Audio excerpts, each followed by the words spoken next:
The sun hung like a bleeding wound over Carthage, painting the desert town in shades of rust and death. Calder Voss kicked through the bank's splintered door, his boots crunching on broken glass, his Colt still smoking in his right hand. Behind him, the banker lay sprawled across the floor in a spreading pool of crimson, his eyes frozen wide in that final moment of understanding, the moment when men realize their money can't buy back their last breath. "Vault's clean!" shouted Dutch Riley from somewhere in the back, his voice cracking with the kind of manic excitement that came from surviving another close call. "Must be 10,000 here, maybe more." Calder didn't smile. He never smiled after a kill anymore. There'd been a time, years ago, when the rush meant something, when the outlaw life felt like freedom instead of just falling. But that was before the war, before the hangings, before he'd watched too many good men die for causes that turned to dust the moment the rope went tight. "Load it up," he said flatly, wiping blood from his knuckles onto his already stained vest. "We got maybe 3 minutes before this whole town wakes up to what we done." Through the shattered window, he could see his crew moving with practiced efficiency. 6 riders, each one a ghost with a price on his head. Mackie was already strapping the saddlebags to his roan, his massive frame moving with surprising speed. Slade and Kendrick covered the street from opposite corners, rifles raised, eyes scanning for trouble. And there was Eli Cross, young, eager, still believing the songs and stories about glory on the frontier. Calder watched the kid check his pistol for the 3rd time in as many minutes, saw the way his hand trembled just slightly. 22 years old and already wanted in 3 territories. Fast with a gun but slow with wisdom, the kind of combination that got men killed before they turned 30. "Eli," Calder barked, "stop playing with that iron and get the horses ready. We leave in 2 minutes whether you're mounted or not." "Yes, sir, Mr. Voss." The kid holstered his weapon and jogged toward the hitching post, and Calder felt something he hadn't allowed himself to feel in a long time, something like regret. The boy reminded him too much of himself, back when he thought the world was something you could conquer instead of something that eventually conquered you. Dutch emerged from the vault room, 2 bulging canvas bags slung over his shoulders, his weathered face split by a gap-toothed grin. At 53, he was the oldest among them, a career criminal who'd been robbing banks since before Eli was born. "We're rich, Calder. This is the big one we've been waiting for." "Ain't no such thing as the big one," Calder replied, already moving toward the door. "Just the next one, and the one after that, until—" The first gunshot cut through the air like a thunderclap. Calder hit the ground instinctively, rolling behind an overturned desk as bullets punched through the walls. Wood splintered, glass exploded. The banker's body jerked as a stray round found it again, and Calder heard Dutch cursing, scrambling for cover. "Posse!" Mackey's voice boomed from outside. 20 riders, maybe more. They must have been waiting." Calder's mind raced. The sheriff had been in Tombstone. They'd confirmed it. The deputy was drunk at the saloon. They'd scouted this job for 3 weeks, planned every detail. And now somehow there was a posse already organized and shooting. Someone had talked. He shelved that thought for later, if there was a later, and low-crawled to the window. Through the haze of gun smoke, he could see mounted men flooding the street from the east, badges glinting in the dying sunlight. Not just town deputies either. These were territorial marshals, professional manhunters, the kind who didn't stop until they had bodies to bring back. "Out the back!" Calder roared. "Now!" His crew needed no further encouragement. They moved like water, flowing toward the rear exit where their horses stamped and whinnied in growing panic. Bullets chased them, punching holes in walls and door frames, and Calder heard Kendrick grunt as a round grazed his shoulder. They burst into the alley in a chaos of leather and gunpowder. Eli had the horses ready, thank God for small mercies, and Calder swung into his saddle without breaking stride. The big black stallion beneath him, Fury, he called it, reared and screamed, eyes rolling white with fear. "Ride!" Calder shouted. "Due west, hard as you can!" They exploded from the alley into the open street, and that's when the real shooting started. The posse had split, half blocking their escape route, the other half converging from behind. Lead filled the air like angry hornets, and Calder fired back without aiming, just trying to buy seconds. Slade's horse went down first, screaming as 3 bullets found its chest. Slade kicked free at the last second, and Mackie grabbed him without slowing, hauling the smaller man up behind him in one smooth motion. They'd done this before. Too many times before. "There's too many!" Eli shouted, and Calder heard the edge of panic in the kid's voice. "We ain't gonna make it! Shut up and ride!"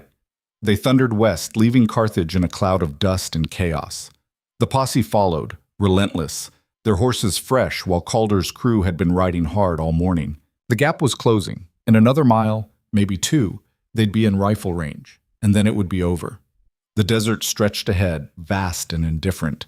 Calder had crossed this wasteland 100 times, knew every canyon and dry wash, but knowing didn't matter when 20 rifles were pointed at your back. They needed a miracle, or at least some damn luck. That's when the storm appeared. It materialized on the horizon like something from a fever dream, a wall of dust and wind rising from the flatlands, moving against the prevailing breeze. Calder had seen desert storms before, but nothing like this. It was darker, denser, spinning with an unnatural fury that made his gut clench. "Boss!" Dutch pulled alongside him, his face gray with fear. "That storm ain't right. We should find cover." "Cover where?" Calder shot back. "You see any rocks? Any shelter? We ride through it or we hang, Dutch. Those are the choices." Behind them, the posse showed no signs of slowing. If anything, they were gaining ground, close enough now that Calder could hear their shouts over the thunder of hooves. A bullet spanged off a rock 3 feet to his left, and he knew they'd run out of time. "Into the storm," he commanded. "Stay close and keep riding. Don't stop for nothing." They hit the wall of dust at full gallop. The world disappeared. Wind hammered them from every direction at once, howling like tortured souls. Sand filled Calder's mouth, his nose, stung his eyes until tears streamed down his weathered face. He couldn't see Fury's head beneath him, couldn't see his own hands gripping the reins. The storm swallowed light and sound and sense, reducing reality to pure chaos.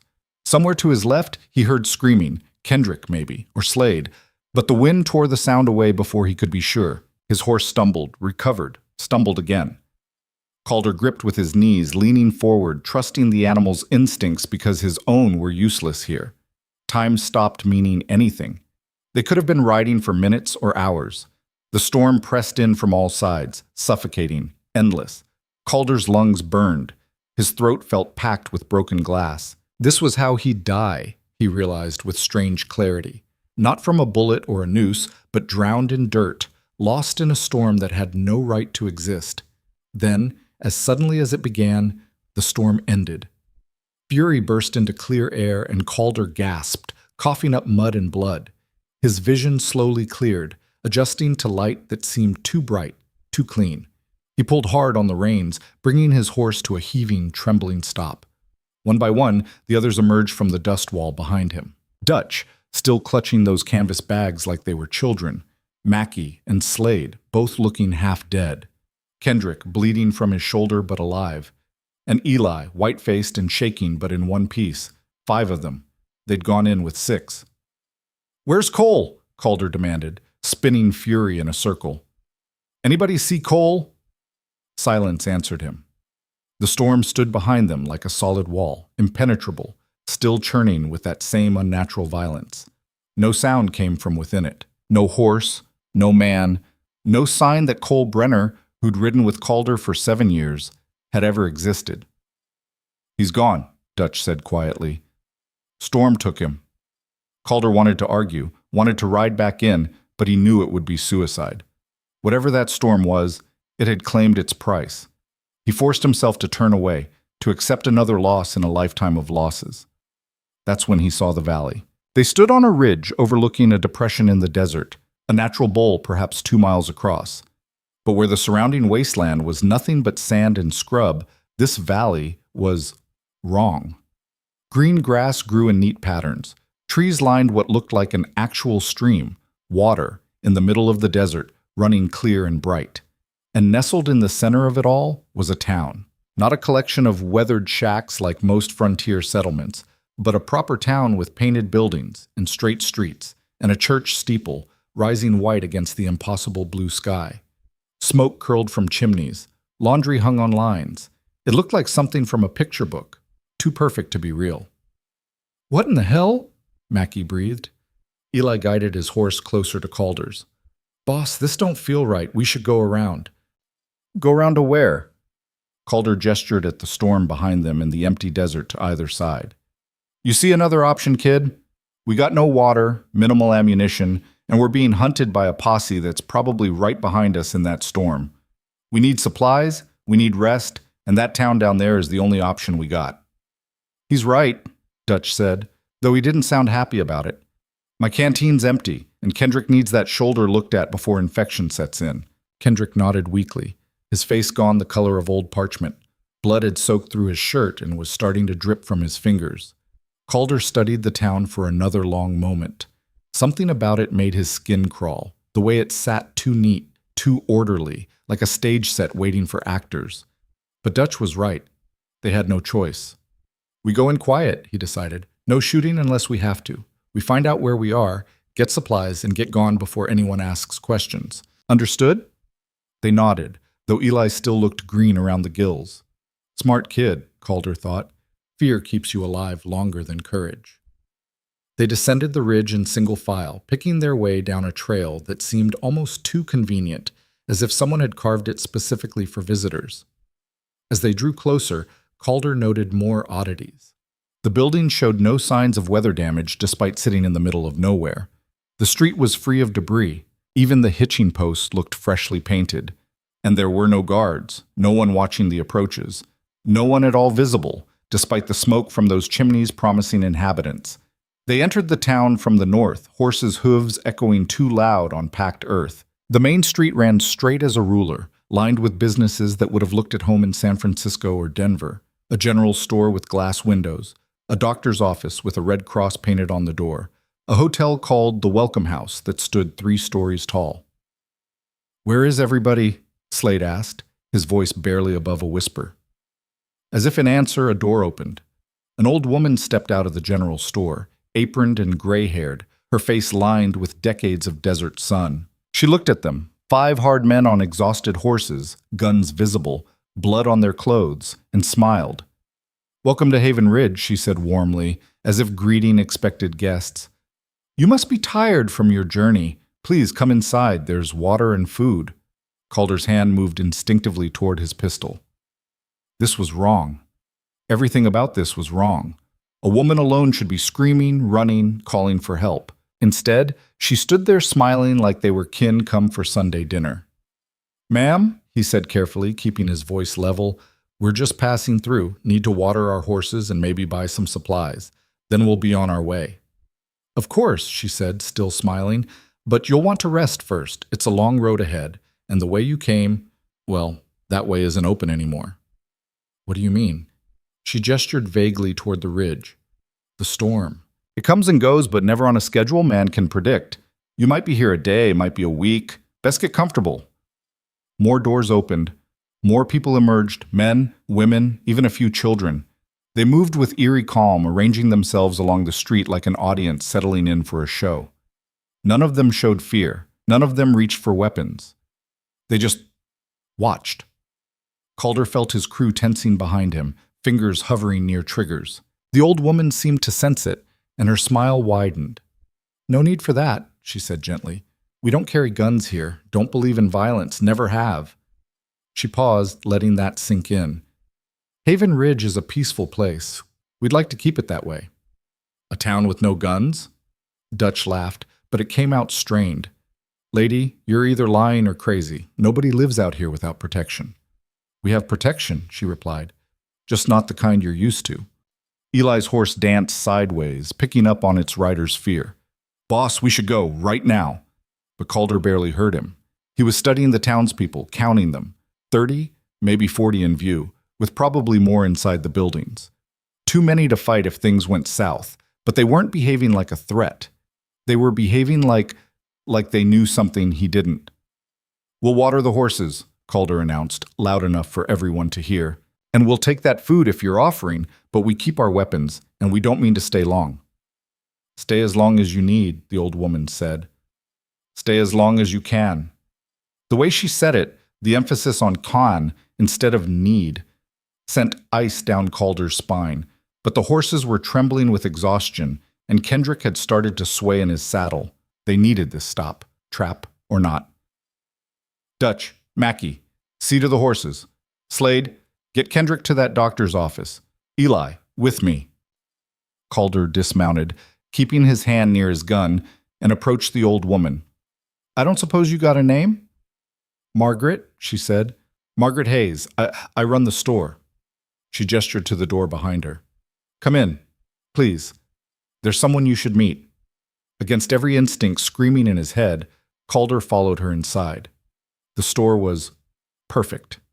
Too perfect. Shelves stocked with goods that should have been impossible to get this far from civilization. Canned peaches from California, tobacco from Virginia, ammunition from back east. Everything labeled and arranged with obsessive precision. Dust motes danced in sunlight streaming through windows that had no right to be that clean. Behind the counter stood a man who made Calder's trigger finger itch. Tall and thin, dressed in black like an undertaker, with silver hair and eyes that had seen too much. He smiled, but the expression never reached those ancient eyes. Calder Voss, the man said, though they'd never met. Born in Missouri, 1845. Rode with Quantrill's raiders during the war. 17 confirmed kills in Kansas alone, though the real numbers probably triple that. After Appomattox, you turn to robbery. Banks, trains, stagecoaches. You're not particular. Wanted in 6 territories with a combined bounty of $12,000. He paused. Should I continue? Calder's gun was out before he realized he'd drawn it, hammer cocked, barrel pointed at the man's chest. You got exactly 3 seconds to explain how you know me, friend, before I redecorate these nice, clean walls. The man didn't flinch. I know you the same way I know all of you. Mackie Thompson, deserter, murderer, rapist. Dutch Riley, 43 robberies, 14 dead witnesses. Kendrick Walsh, killed his own brother over a card game. Slade fucking Barrett. Too many crimes to count, and most of them against women who couldn't defend themselves. And young Eli Cross. The man's gaze shifted past Calder to where Eli stood frozen in the doorway. 3 banks and a stagecoach, but you haven't killed anyone yet, have you, boy? Still telling yourself you're not like the others. How? Calder demanded, gun unwavering. How do you know this? Because that's what Haven Ridge does, Margaret said softly from behind him. We know who you are, all of you. We know what you've done and what you're running from. She moved to stand beside the tall man, unafraid of the gun between them. My name is Margaret Hayes. I poisoned my husband for the insurance money, then burned down the house with him inside to hide the evidence. Took 40 years before the guilt killed me. She smiled sadly. William here, she gestured to the tall man. He was a judge, sent 83 men to hang, and 21 of them were innocent. He knew it, too. Knew it and did it anyway. Calder felt reality tilting sideways. You're both dead? Everyone in Haven Ridge is dead, William said simply. Or close to it. We're all here for the same reason. We did terrible things in life, and now we're being given a chance to prove we've changed. Changed into what? Something better than what we were. Eli spoke up, voice cracking. What happens if you don't change? William's expression darkened. Beyond the town, past the east wall, there's a gate. We call it the threshold.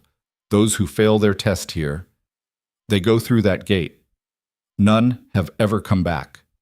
He leaned forward, hands flat on the counter. The rules are simple, Mr. Voss. No violence, no theft, no giving in to the urges that damned you in the first place. Break the rules, and the threshold claims you. Follow them, live peacefully, and eventually you're released, given another chance. Redeemed. Calder lowered his gun slowly, mind reeling. You expect me to believe we're in some kind of purgatory, that we died in that storm? No, Margaret said. You're not dead. You're very much alive, which makes this situation unprecedented. The storm shouldn't have brought living men here, but it did, and now you're our responsibility. Responsibility? Calder laughed, bitter and sharp. Lady, I ain't your responsibility. I'm nobody's responsibility but my own. Be that as it may, William said, you're here now, and while you're here, you're subject to our rules. The hell we are. Calder holstered his gun and turned toward the door. We're leaving. Soon as the horses are rested, we're riding out, and you can keep your ghost town and your rules and your... He stopped. Through the window, he could see the ridge where they'd entered the valley. The storm was gone, completely gone. But in its place stood something worse. A wall of shimmering heat, like looking through water. And beyond it, nothing. Not desert, not sky. Just absence. As if the world outside Haven Ridge had been erased. "The barrier," Margaret said quietly. "It goes up after people arrive. Sometimes it comes down in hours. Sometimes days. Sometimes months. There's no way to predict it, and no way through it. Believe me, we've tried." Calder pressed his face against the glass, staring at the impossible wall. His reflection stared back. A man of 41 who looked 60, weathered by sun and sin, marked by violence and bad choices. A man who'd spent his entire adult life running from consequences. "How long?" he asked. "As I said, there's no way to—" "How long?" William sighed. "The longest anyone has waited was 3 years. The shortest was 6 hours. It depends." "On what?" "On you. On what you do while you're here. On whether you learn what you need to learn." William came around the counter, moving with the careful precision of someone used to being obeyed. "Haven Ridge isn't a prison, Mr. Voss. It's an opportunity. A chance to become something other than what you are. I'd suggest you take it seriously." Calder turned on him, and the violence in his eyes made even the unflappable judge take a step back. "You don't know me. You don't know what I am, or what I could become. So keep your advice and your redemption. I've got a crew to look after." He stormed out, Eli scrambling after him. The townspeople still lined the street, watching with that same unnerving calm. Calder wanted to shoot them all just to see if they'd react, but he forced the urge down. Getting answers mattered more than indulging anger. He found Dutch and Mackie at the water trough, the horses drinking deep. Both men looked up as he approached, questions written on their faces. "We're stuck here," Calder said without preamble. "Storm's gone, but there's some kind of barrier keeping us in. These people claim they're all dead souls working off their sins, and we're stuck with them until the barrier decides to let us go." Mackie blinked. "That's the craziest thing I ever heard."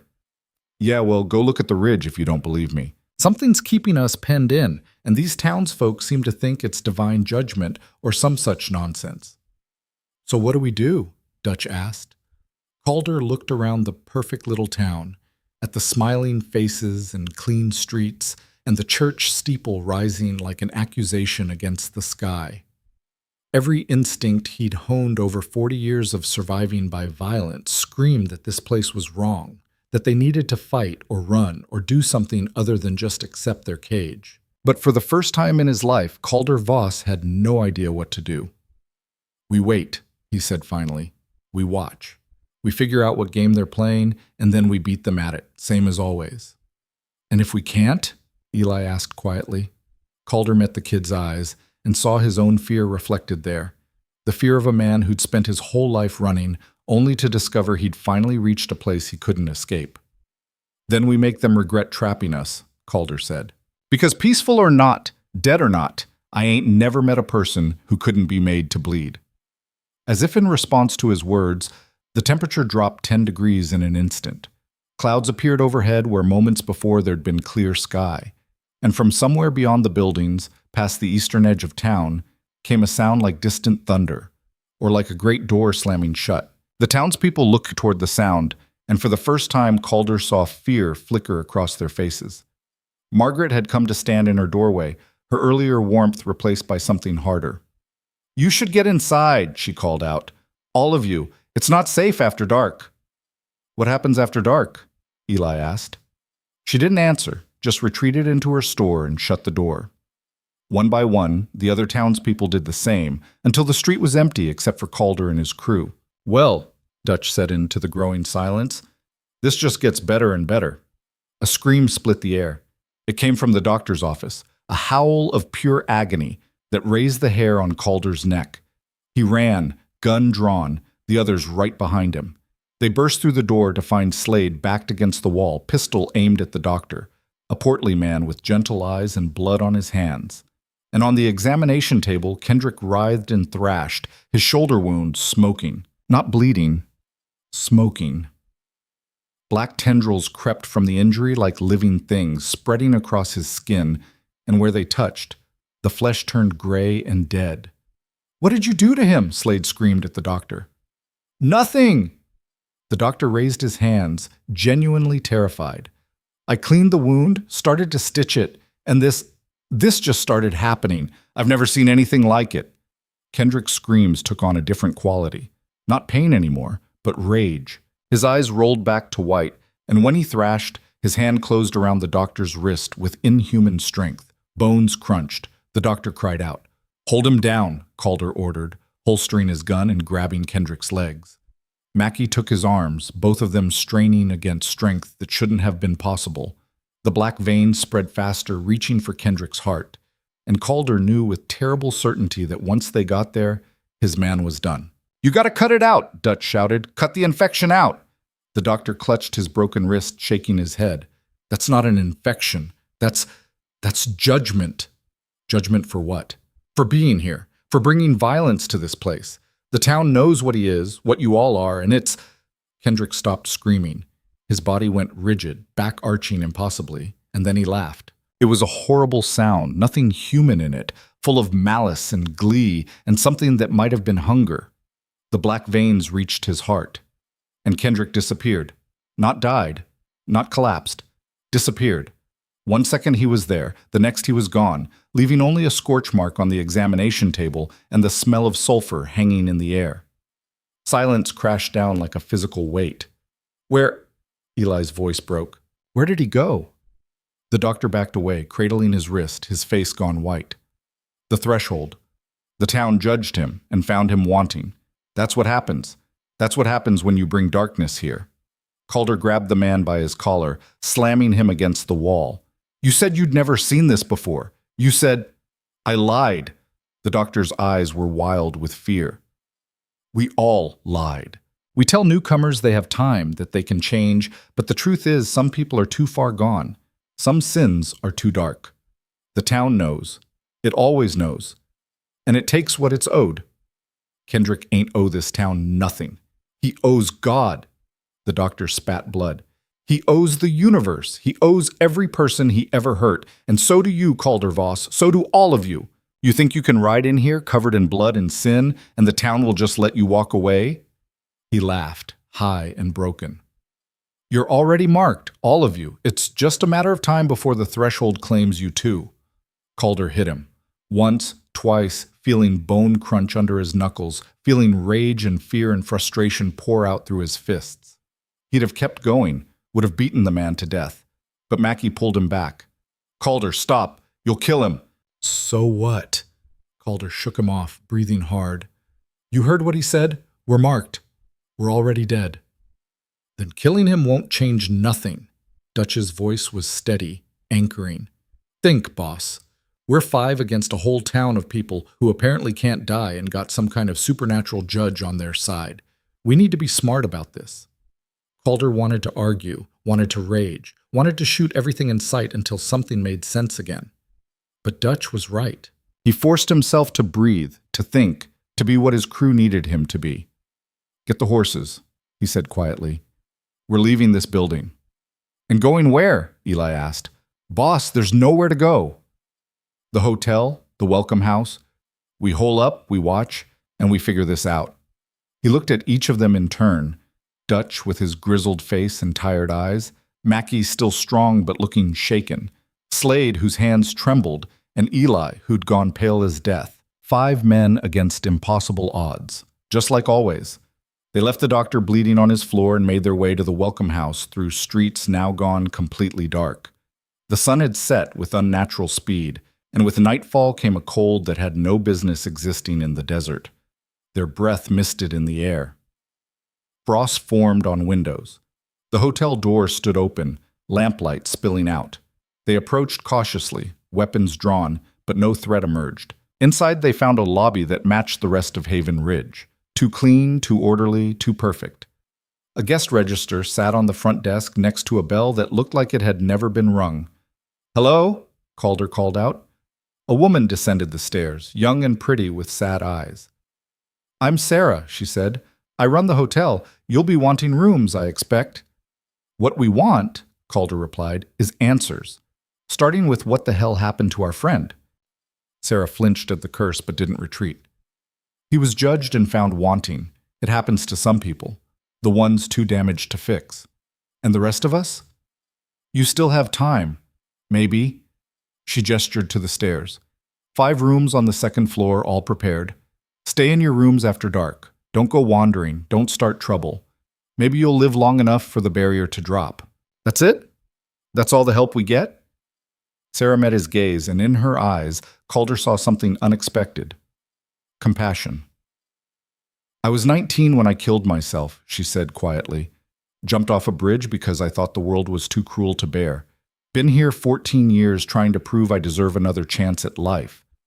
I don't know if I've succeeded. I don't know if any of us do. She paused. But I do know that violence only makes it worse. Whatever you're planning, Mr. Voss, whatever you're thinking, it won't work. The town always wins. We'll see about that. They climbed the stairs in silence, each man taking a room. Calder's was at the end of the hall, spartanly furnished but clean.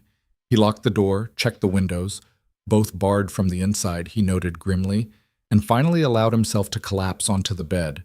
His body ached, his knuckles bled, his mind spun in circles trying to make sense of the impossible. Dead people, divine judgment, a town that trapped you and tested you and condemned you if you failed. None of it made sense, but the scorch mark where Kendrick had been was real enough. A knock at his door made him reach for his gun. It's me, Eli's voice muffled. Can I come in? Calder opened the door to find the kid looking 10 years older than he had that morning. What is it? I can't stop thinking about what that doctor said, about being marked. Boss, what if he's right? What if we're all going to end up like Kendrick? Then we go down fighting, same as we always planned. But what if... Eli swallowed hard. What if they're right about redemption, about second chances? Boss, I ain't proud of what I've done. I thought it would feel like the stories, glorious, free, but it just feels wrong, like I'm poisoning myself from the inside. Calder studied the kid for a long moment, 22 years old and already so tired. You want to stay here? Try to change? I don't know what I want, Eli's voice cracked. I'm scared, boss. I'm so damn scared. For perhaps the first time in his life, Calder told someone the truth. Me too, kid. Me too. They stood there in the doorway, 2 outlaws trapped in a town of ghosts, and the weight of all their sins pressed down like the sky itself. From somewhere outside, that thunder sounded again, closer now, more insistent. And in the distance, beyond the eastern wall where no one was supposed to go, Calder could have sworn he saw lights. Red and orange, flickering like flames, visible through the buildings. Get some sleep, he told Eli. We'll figure this out in the morning. But as he closed the door and lay back down, Calder Voss knew one thing with absolute certainty. Morning was going to bring answers, whether they wanted them or not. And some answers, he suspected, came written in blood. Calder didn't sleep. He sat in a chair by the window, watching the streets of Haven Ridge through gaps in the bars, his Colt resting heavy in his lap. The town remained eerily quiet. No dogs barking, no drunks stumbling home, no sounds of life at all. Just that distant thunder, rolling in from the east like a heartbeat. Around 3 a.m, he saw them. Figures moving through the darkness, slow and deliberate. At first he thought it was the townsfolk, but these moved wrong. Too fluid, too synchronized, like puppets being pulled by the same strings. They gathered near the center of town, maybe 20 of them, forming a circle around something Calder couldn't quite see. Then they began to sing. The sound made his skin crawl. It wasn't music, not really, just voices rising and falling in some pattern that hurt to hear. The words were in no language he recognized, and the melody twisted back on itself in ways that shouldn't have been possible. Calder pressed his face against the cold glass, trying to see what they surrounded. A woman knelt in the center of the circle, young, maybe 30, her face streaked with tears that caught the moonlight. The singing grew louder, more insistent, and she began to scream. Not in pain, in rage. Pure incandescent rage that seemed to crack the air itself. Black veins erupted across her skin, just like Kendrick's. She thrashed and fought, but the circle held, the voices never wavering. The veins reached her heart. She vanished in a flash of light that left spots dancing in Calder's vision. The circle broke. The figures dispersed, returning to their homes as if nothing had happened. Within minutes, the street was empty again, silent again, wrong again. Calder sat back heavily, his mind racing. So it wasn't just them. The townsfolk faced judgment too. Whatever rules governed this place applied to everyone, living or dead. That knowledge should have been comforting. At least they weren't being singled out, but instead it filled him with cold dread. If the people who'd been here for years, who knew the rules, who were supposedly trying to redeem themselves, could still fail, what chance did his crew have? When dawn finally broke, it came too bright and too sudden, like someone had lit a lamp instead of letting the sun rise naturally. Calder heard movement in the hall, his crew stirring, getting ready to face whatever this day would bring. He found them in the lobby. Dutch looked like he'd aged 10 years overnight, deep circles under his bloodshot eyes. Mackie kept flexing his hands, working out nervous energy. Slade picked at the bandage on his arm where a bullet had grazed him during yesterday's escape, and Eli stood apart from the others, staring at nothing. "Anyone sleep?" Calder asked, though he already knew the answer. Head shakes all around. "I saw something last night," Calder said, and told them about the circle, the singing, the woman who'd been taken. When he finished, the silence in the lobby felt suffocating. "So we're all going to die here," Slade said flatly. "Is that what you're telling us?"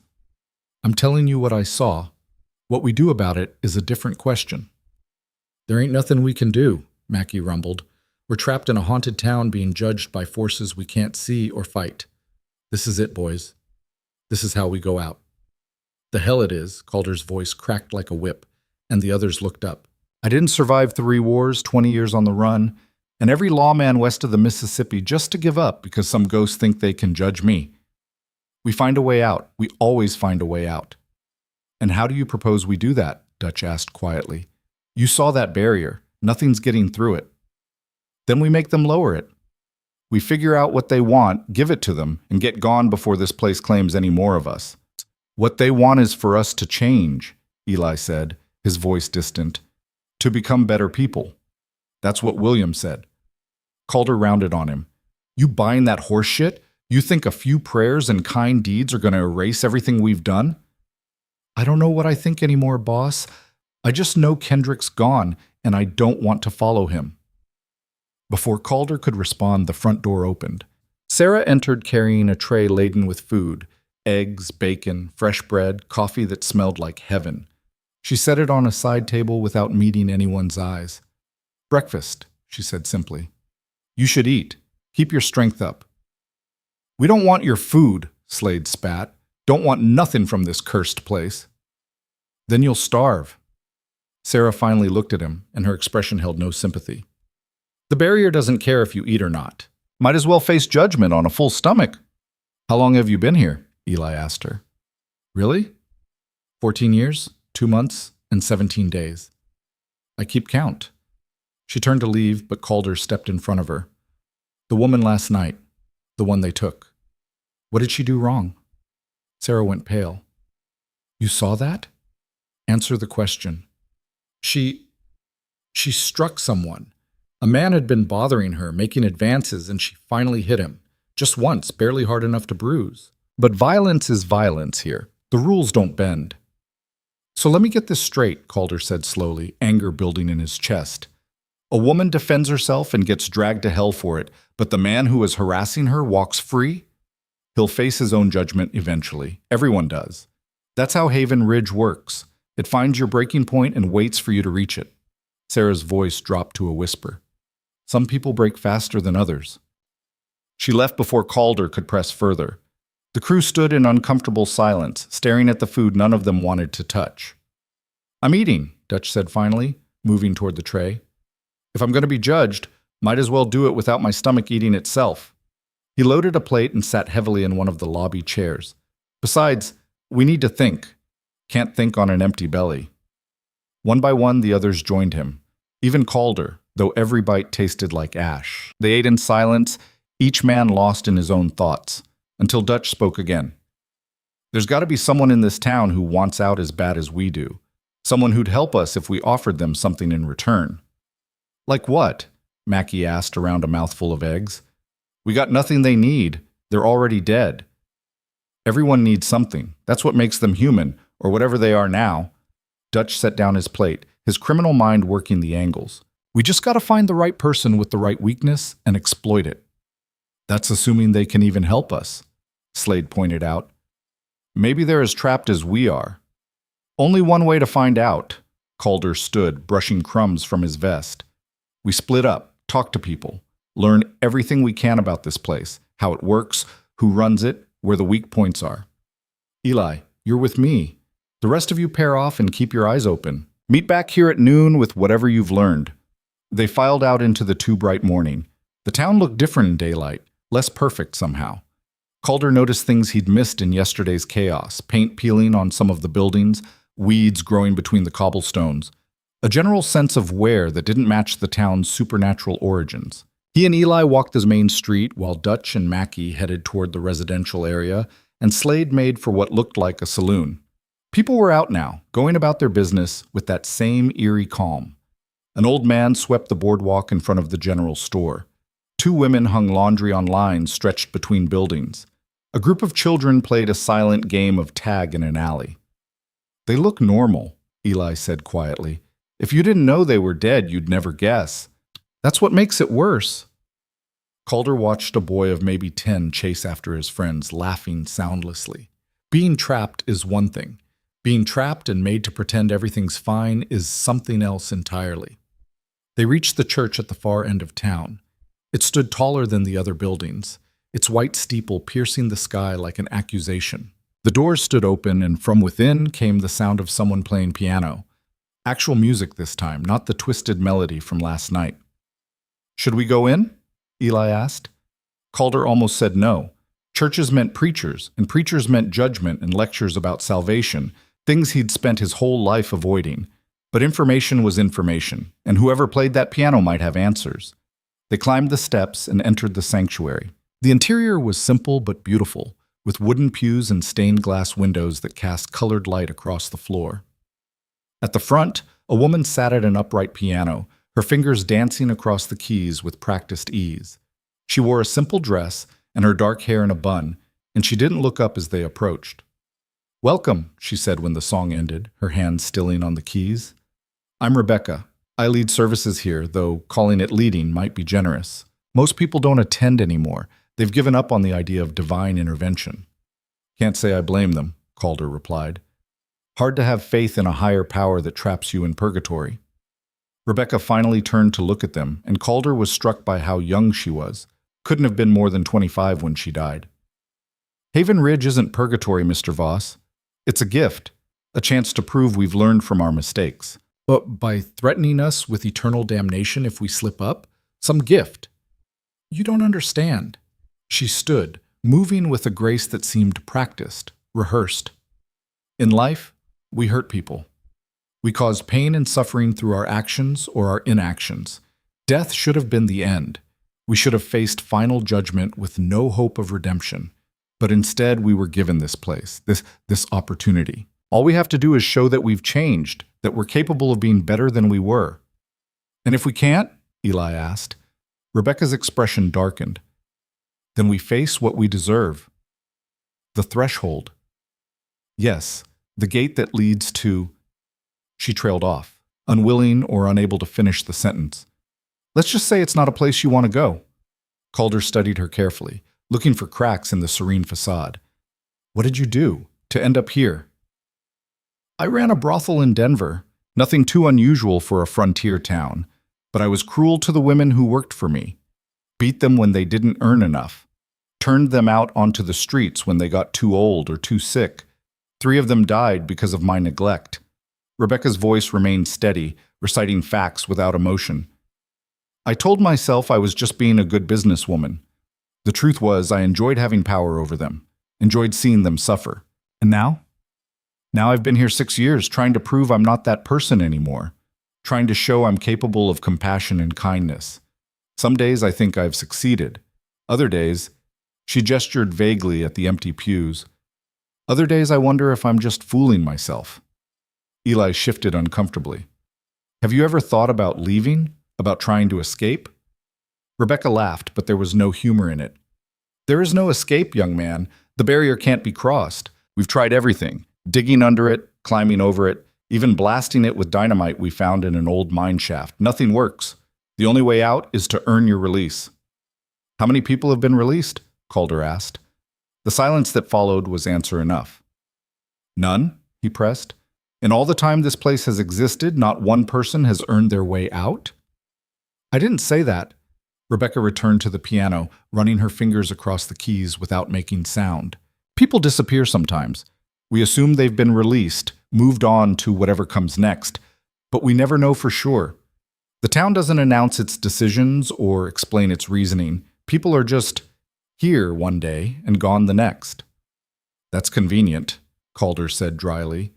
Keeps everyone hoping, never knowing if they're making progress or just wasting time. Hope is all we have, Mr. Voss. Take that away, and this place becomes actual hell. They left Rebecca to her piano and her empty church, stepping back out into the harsh sunlight. Calder's mind churned with what they'd learned.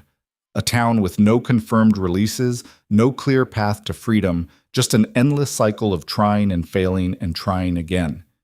It was psychological torture disguised as mercy. Boss, Eli said as they walked, what if she's right? What if this is a chance to— Don't, Calder cut him off sharply. Don't start believing their lies. This ain't redemption, it's a cage. They're using our guilt against us, making us police ourselves while they sit back and watch. It's sick. But what if it's not a lie? What if we really could change? Calder stopped walking and grabbed Eli by the shoulders, forcing the younger man to look at him. Listen to me. I've known men who tried to change. Good men who thought they could leave the outlaw life behind, settle down, become something respectable. You know what happened to them? Eli shook his head. They got comfortable, let their guard down, and then someone from their past showed up, a lawman, a rival, someone looking to settle scores, and they died because they'd forgotten how to be what they really were. Killers, survivors, men who do what needs doing without apology. Calder released him. You want to survive this place? Stop trying to redeem yourself and start figuring out how to beat it. They continued their exploration, questioning more townsfolk as they went. A blacksmith who'd murdered his apprentice in a drunken rage. A shopkeeper who'd poisoned her competition. A doctor who'd performed unnecessary surgeries for profit. Everyone had their sins, everyone their story, and everyone the same hollow hope that maybe, someday, they'd earn their freedom. By the time they returned to the welcome house, Calder felt sick with disgust. This place didn't offer redemption. It offered false hope, while slowly grinding people down until they either broke the rules and got dragged through the threshold or gave up and accepted an eternity of trying. The others were already in the lobby when they arrived. Dutch looked grim, Mackie seemed shaken, and Slade appeared ready to shoot something. Learn anything useful? Calder asked. Depends on your definition of useful, Dutch replied. Talked to about 20 people, and they all said the same thing. No violence, no theft, no giving in to your old nature. Break the rules and you're done. Follow them, and maybe, possibly, eventually you might get out. Same here, Mackie added. Though I did hear something interesting from an old-timer who's been here since the town appeared. He said the barrier used to come down more often, once every few months at least. But over the years it's gotten less frequent. Now it barely drops once a year. Why? Eli asked. He didn't know, just said the town's getting hungrier, holding on tighter. Like it needs the people trapped here for something. A chill ran down Calder's spine. What do you mean needs them? Think about it, Mackie said, lowering his voice even though they were alone in the lobby. A town full of dead souls, all trying to be better people, all channeling their energy into following rules and suppressing their true nature. Where does all that energy go? You're saying the town feeds on it, Calder said slowly, on their suffering. I'm saying maybe this ain't about redemption at all. Maybe it's about something else entirely. Slade spoke up from where he'd been leaning against the wall. I found the saloon. Talked to the owner, a drunk named Porter, who killed his wife and her lover. He's been here 9 years, and you know what he told me? Said the longer you stay, the harder it gets. The rules start feeling more restrictive. The temptation to break them gets stronger, like the town is actively trying to make you fail. That doesn't make sense, Eli protested. If it wants to redeem people, why make it harder? Because it doesn't want to redeem anyone, Calder said, the pieces falling into place with horrible clarity. It wants to trap them, keep them here, suffering, trying, failing, over and over, until they either give in and get taken through the threshold or they just exist. Hollow, broken, forever. The lobby fell silent as they absorbed the implications. They weren't in a place of redemption. They were in a machine designed to consume souls, and they'd walked right into it. "So what do we do?" Dutch asked finally. Before Calder could answer, the front door burst open. William stood there, the judge who knew everyone's sins, and his usually calm expression had cracked into something approaching panic. "You need to come with me," he said urgently. "Right now, something's happened." "What kind of something?" Calder's hand moved to his gun. "The kind that affects all of us. Please, there's no time to explain." Against his better judgment, Calder followed. The crew came with him, none of them willing to be separated. William led them through the town at a rapid pace, drawing stares from the other residents. They ended up at the eastern edge of Haven Ridge, where the buildings gave way to open ground. And beyond that ground stood the gate. Calder had seen it from a distance last night, but up close it was even more terrible. 20 feet tall and made of some black metal that seemed to absorb light, covered in symbols that hurt to look at directly. It stood closed, massive hinges on either side, and from the cracks around its edges seeped smoke. Or maybe it was shadow. It was hard to tell.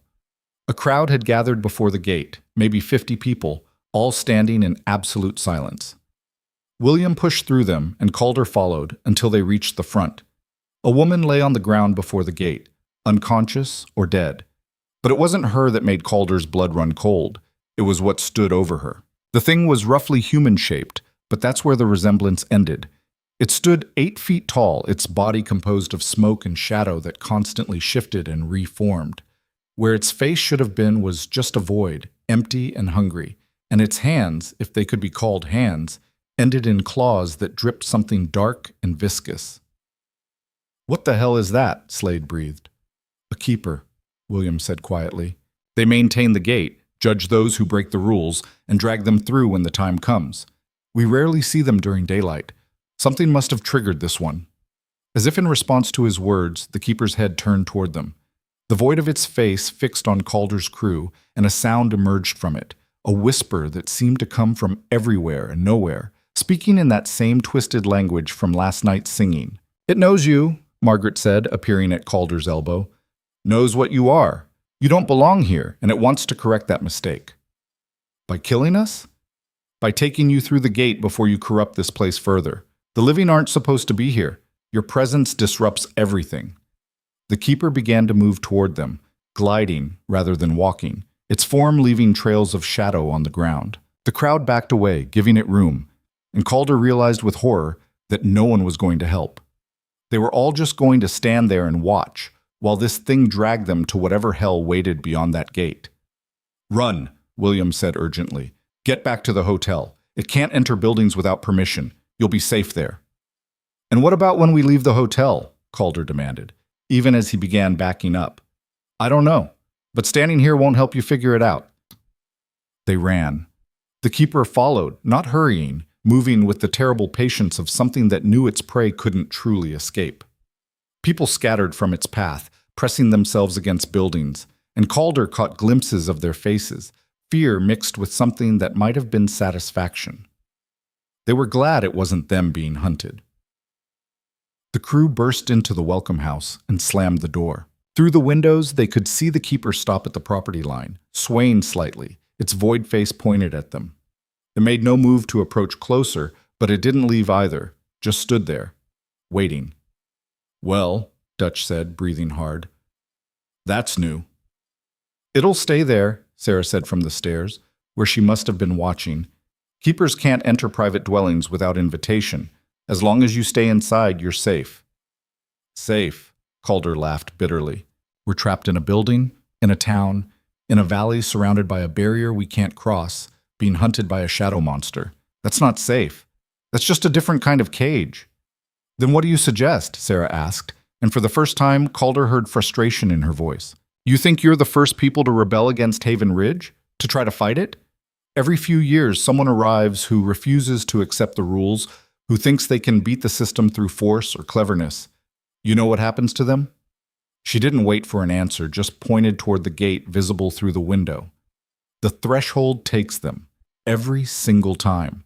The town is older than you, stronger than you, and more patient than you can possibly imagine. You can't win by fighting it.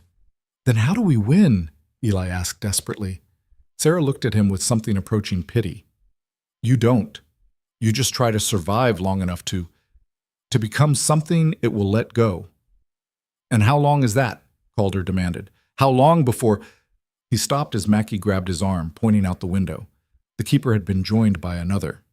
Then another. Within minutes, 5 of the shadow creatures stood in a semicircle around the hotel, all of them motionless, all of them waiting. That's not normal, William said, having followed them inside. Keepers usually work alone. I've never seen more than one at a time. Guess we're special, Slade muttered. Calder forced himself to think past the fear clawing at his chest. 5 keepers outside, no way to leave without facing them, and no idea how to fight creatures made of shadow. But there had to be something, some angle they were missing. The woman on the ground, he said to William. What happened to her? Meredith. She tried to cross the barrier last night using a rope and grappling hook. When it didn't work, she... William hesitated. She cursed, screamed at the sky, gave in to rage. And that summoned the keeper? Violent emotion draws them. Any expression of your old nature, your old sins. It's like blood in the water for sharks. A terrible idea began forming in Calder's mind. Terrible, but possibly their only chance. What if we gave them what they want? I don't follow, Dutch said. The keepers are drawn to people breaking the rules, right? To violence and sin and all the things we're not supposed to do here. So what if we create a distraction? Get enough people breaking rules at once that the keepers can't focus on just us. You want to start a riot, Mackie said slowly, in a town full of dead people being judged by supernatural forces. That's your plan. You got a better one? Silence answered him, because as insane as it sounded, it was the closest thing to a plan any of them had. How would we even do it? Eli asked. These people are terrified of breaking the rules. Most of them have been here for years without stepping out of line. Everyone has a breaking point, Calder said, remembering Sarah's words from earlier. We just need to find it. Push hard enough and people will push back. And then what? William asked quietly. Say you succeed. Say you cause enough chaos to distract the keepers long enough to... To what? Escape? The barrier is still up. You'd just be running from one trap to another. He was right, and Calder knew it. But sitting in this hotel waiting for the keepers to lose patience or find a way inside wasn't an option either. At least causing chaos gave them a chance, however slim. We need information, Dutch said, his criminal mind working the problem. About the barrier, how it works, what controls it, if there's any way to bring it down from this side. There isn't, Sarah insisted. Believe me, we've looked. Maybe you haven't looked in the right places. Calder turned to William. You know this town better than anyone. If there was a weak point, a way to manipulate the barrier, where would it be? William stroked his chin, clearly torn between helping them and maintaining the order he'd lived under for however many years. Finally, he sighed. The gate. Everything in Haven Ridge connects back to the gate. The barrier, the keepers, the judgments. It all flows from there. If there's a way to affect the barrier, it would be at the gate itself. Then that's where we need to go. That's suicide, Sarah said flatly. You saw what's out there. 5 keepers and counting. The moment you step outside, they'll take you. Not if we're fast enough. Not if we have a plan. Calder looked at his crew, seeing the fear in their eyes, but also the desperate hope. They were outlaws, survivors, men who'd built their lives on taking impossible risks. This was just one more. I'm not asking any of you to come with me, he continued. This is my play, my risk. But I need to know, are you with me? Dutch was the first to speak. We've ridden together for 8 years, Calder. I ain't stopping now. I'm in, Mackie rumbled. Slade nodded, checking his pistol. Better to die fighting than wait for those things to come for us. All eyes turned to Eli. The kid looked pale, terrified, but he met Calder's gaze and didn't look away. I'm with you, boss. To the end. Then we do this tonight, Calder decided. After dark, when the keepers are most active, but visibility is low. We move fast, we hit the gate, and we find a way to bring down that barrier. And if you can't? William asked. Calder's smile was cold and hard. Then we go through it ourselves, on our own terms. The rest of the day passed in tense preparation. They inventoried their weapons, 5 pistols, 2 rifles, and a handful of knives. Not much against supernatural creatures, but it was all they had. Sarah brought them food and water, though no one had much appetite. The keepers remained outside, patient and implacable, their numbers slowly growing as the sun tracked across the impossible sky. As evening approached, Calder found Eli on the second floor, staring out at the gathering shadows. The kid had been quiet all afternoon, working through something internal. "Having second thoughts?" Calder asked. "Third and fourth ones, too." Eli didn't turn from the window. "Boss, can I ask you something?" "Shoot." "Do you believe in redemption? Really?" Calder was quiet for a long moment. "I believe people can change. Seen it happen, even if it's rare. But I don't believe you can erase what you've done. The past is the past, and it shapes you whether you want it to or not. So all those people down there trying to prove they've changed, you think they're wasting their time? I think they're trying to bargain with forces that don't bargain, trying to earn forgiveness from something that might not even care about forgiveness." Calder finally looked at the young man beside him. "But I also think hope is worth something, even if it's false. Sometimes the lie we tell ourselves is the only thing keeping us alive." Eli absorbed this, then asked the question Calder had been expecting all along. "What about you? Do you want to change?" "I am what I am," Calder replied. "Made my choices, lived with the consequences. I don't ask for forgiveness because I don't deserve it. All I want is to keep breathing for one more day, and then another, until eventually the breathing stops. That's the only goal worth having." "That's the saddest thing I ever heard." "Maybe. Or maybe it's the only honest thing you'll hear in this whole damn town." Night fell with the same unnatural speed as before, and with it came the cold and the sense of pressure, like the air itself was watching. The keepers numbered 9 now, their shadow forms blending with the darkness, marked only by the voids where their faces should have been. The crew gathered in the lobby one last time. No one spoke. What was there to say?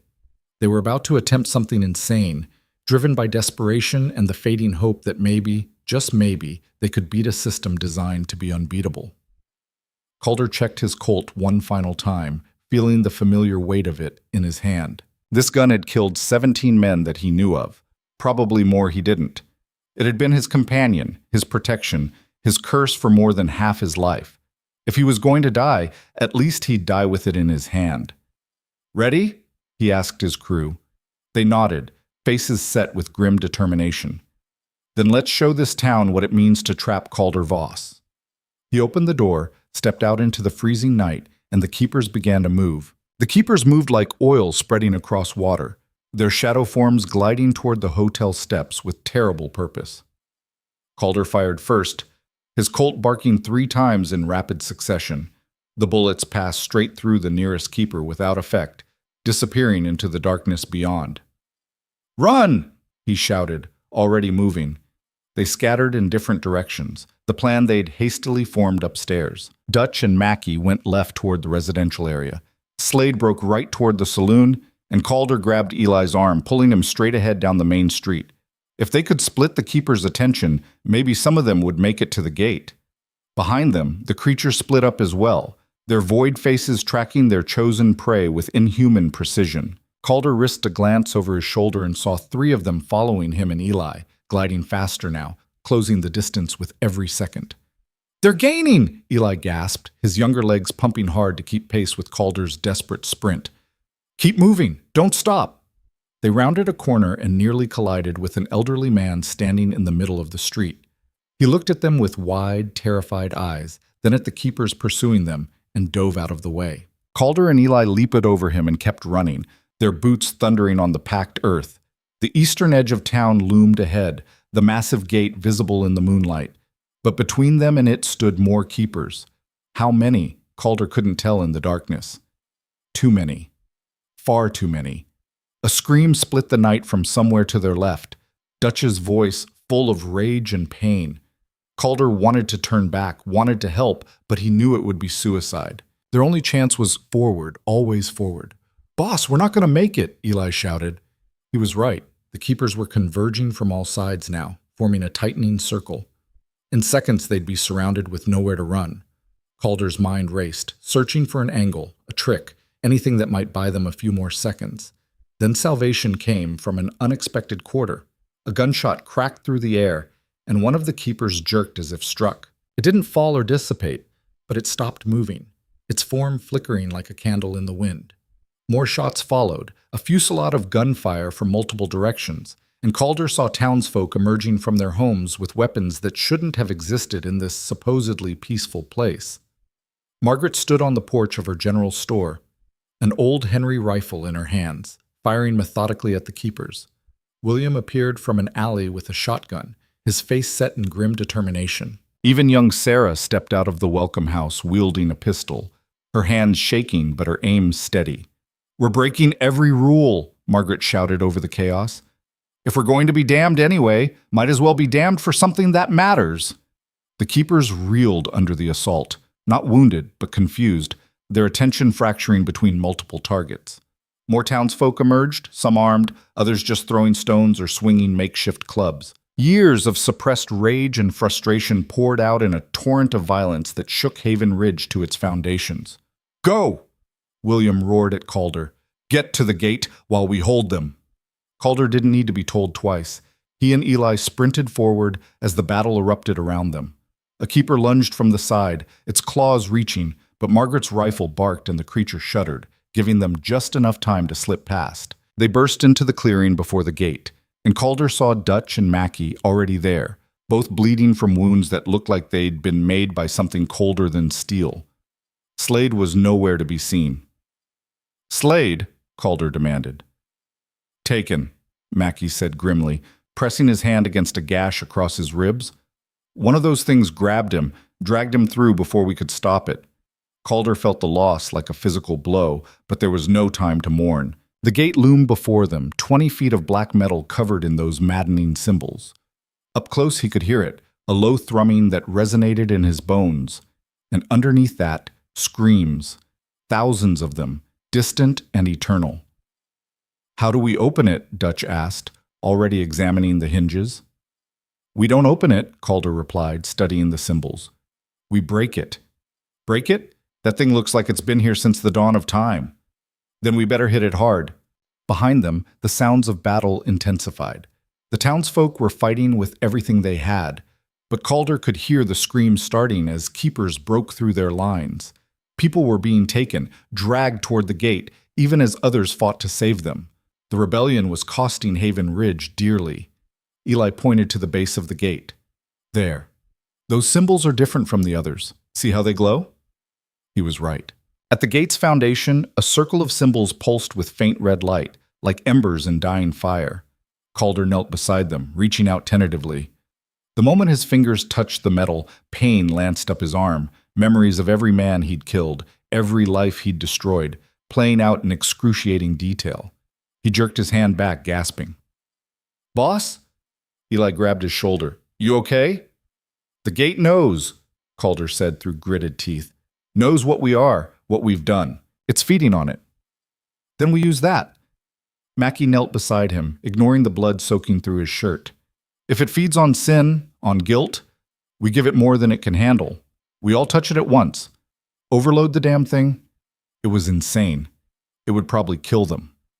But looking back at the chaos they'd unleashed, at the townsfolk dying to give them this chance, Calder knew they had no other choice. "Do it," he ordered. "Everyone, hands on the gate. Now!" They pressed their palms against the glowing symbols, and the world exploded into agony. Every sin, every crime, every moment of cruelty and violence flooded through Calder's mind with perfect clarity. He saw the banker he'd killed yesterday, saw the man's wife receiving the news, his children crying at the funeral. He saw the soldiers he'd gunned down during the war, boys barely older than Eli, dying in mud and blood far from home. He saw faces he'd forgotten, names he'd never known, lives he'd ended without thought or remorse. And underneath it all, he felt the gate drinking it in, gorging itself on their accumulated guilt like a starving man at a feast. "More!" he heard himself screaming. "Give it everything! Dutch was crying, tears streaming down his weathered face as decades of crimes played out behind his eyes. Mackie roared like a wounded animal, his massive frame shaking. And Eli, young Eli, who'd claimed he'd never killed anyone, went rigid as some buried memory surfaced, something he'd hidden even from himself. The symbols flared brighter, red becoming orange, becoming white hot. The gate began to shake, the metal groaning under some invisible strain. Cracks appeared in the ground around its foundation, spreading outward like a spiderweb. "It's working!" Dutch gasped. "Keep—" The gate screamed. It wasn't a sound that should have been possible from metal and stone, but it tore through the air nonetheless, a shriek of rage and hunger that made Calder's ears bleed. The keepers throughout the town stopped mid-attack, their void faces turning toward the gate in unison. Then they came, all of them, converging on the clearing in a tide of shadow and malice. "We're out of time," Mackie shouted, but Calder couldn't let go. The gate was breaking, he could feel it. Just a few more seconds, and the barrier would fall, and they could— A keeper's claws raked across his back, icy cold and burning at the same time. Calder screamed but held on, feeling his life force being pulled into the gate along with his memories. The creature struck again, and this time Calder's grip loosened, his strength failing. A gunshot rang out, impossibly loud, and the keeper stumbled back. Calder looked up to see Rebecca from the church, her face streaked with tears and blood, a smoking pistol in her hands. "I'm sorry," she sobbed. "I'm so sorry for all of it, but I can't watch anyone else die, not even you." She fired again and again, emptying the cylinder into the keepers closing in. It bought them seconds, nothing more. But seconds were all they needed. The gate shattered. Not broke, not fell apart, shattered, like glass struck by a hammer.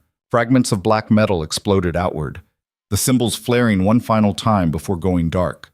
The thrumming stopped. The screams stopped. For one perfect moment, Haven Ridge held its breath. Then the barrier fell. Calder felt it go, felt the invisible walls surrounding the valley simply cease to exist.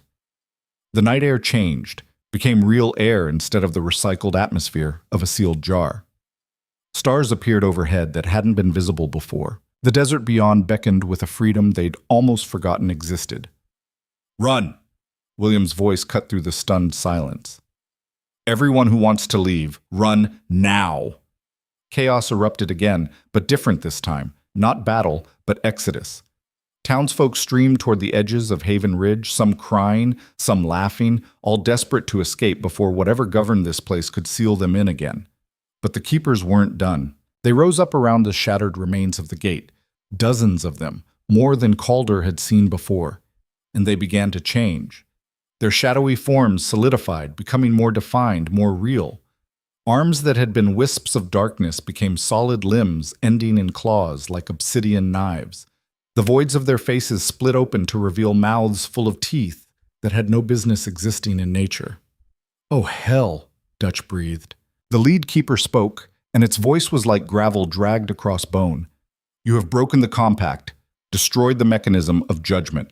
For this transgression, all of you are forfeit." It lunged.